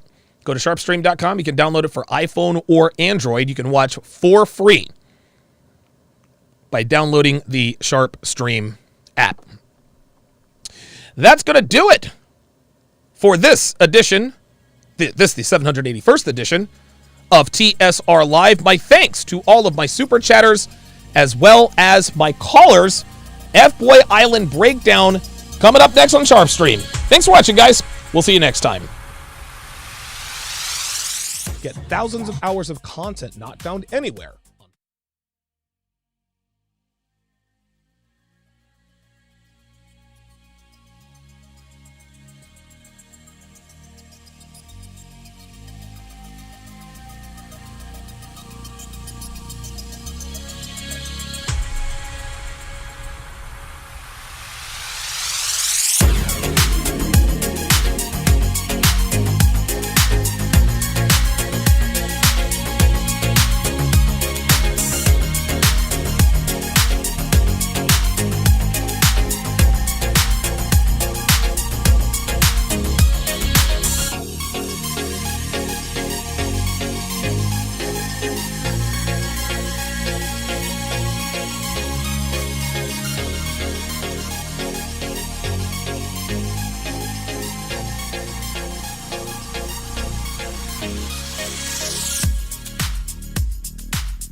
Get thousands of hours of content not found anywhere on patreon.com/Donovan Sharp. Link in description.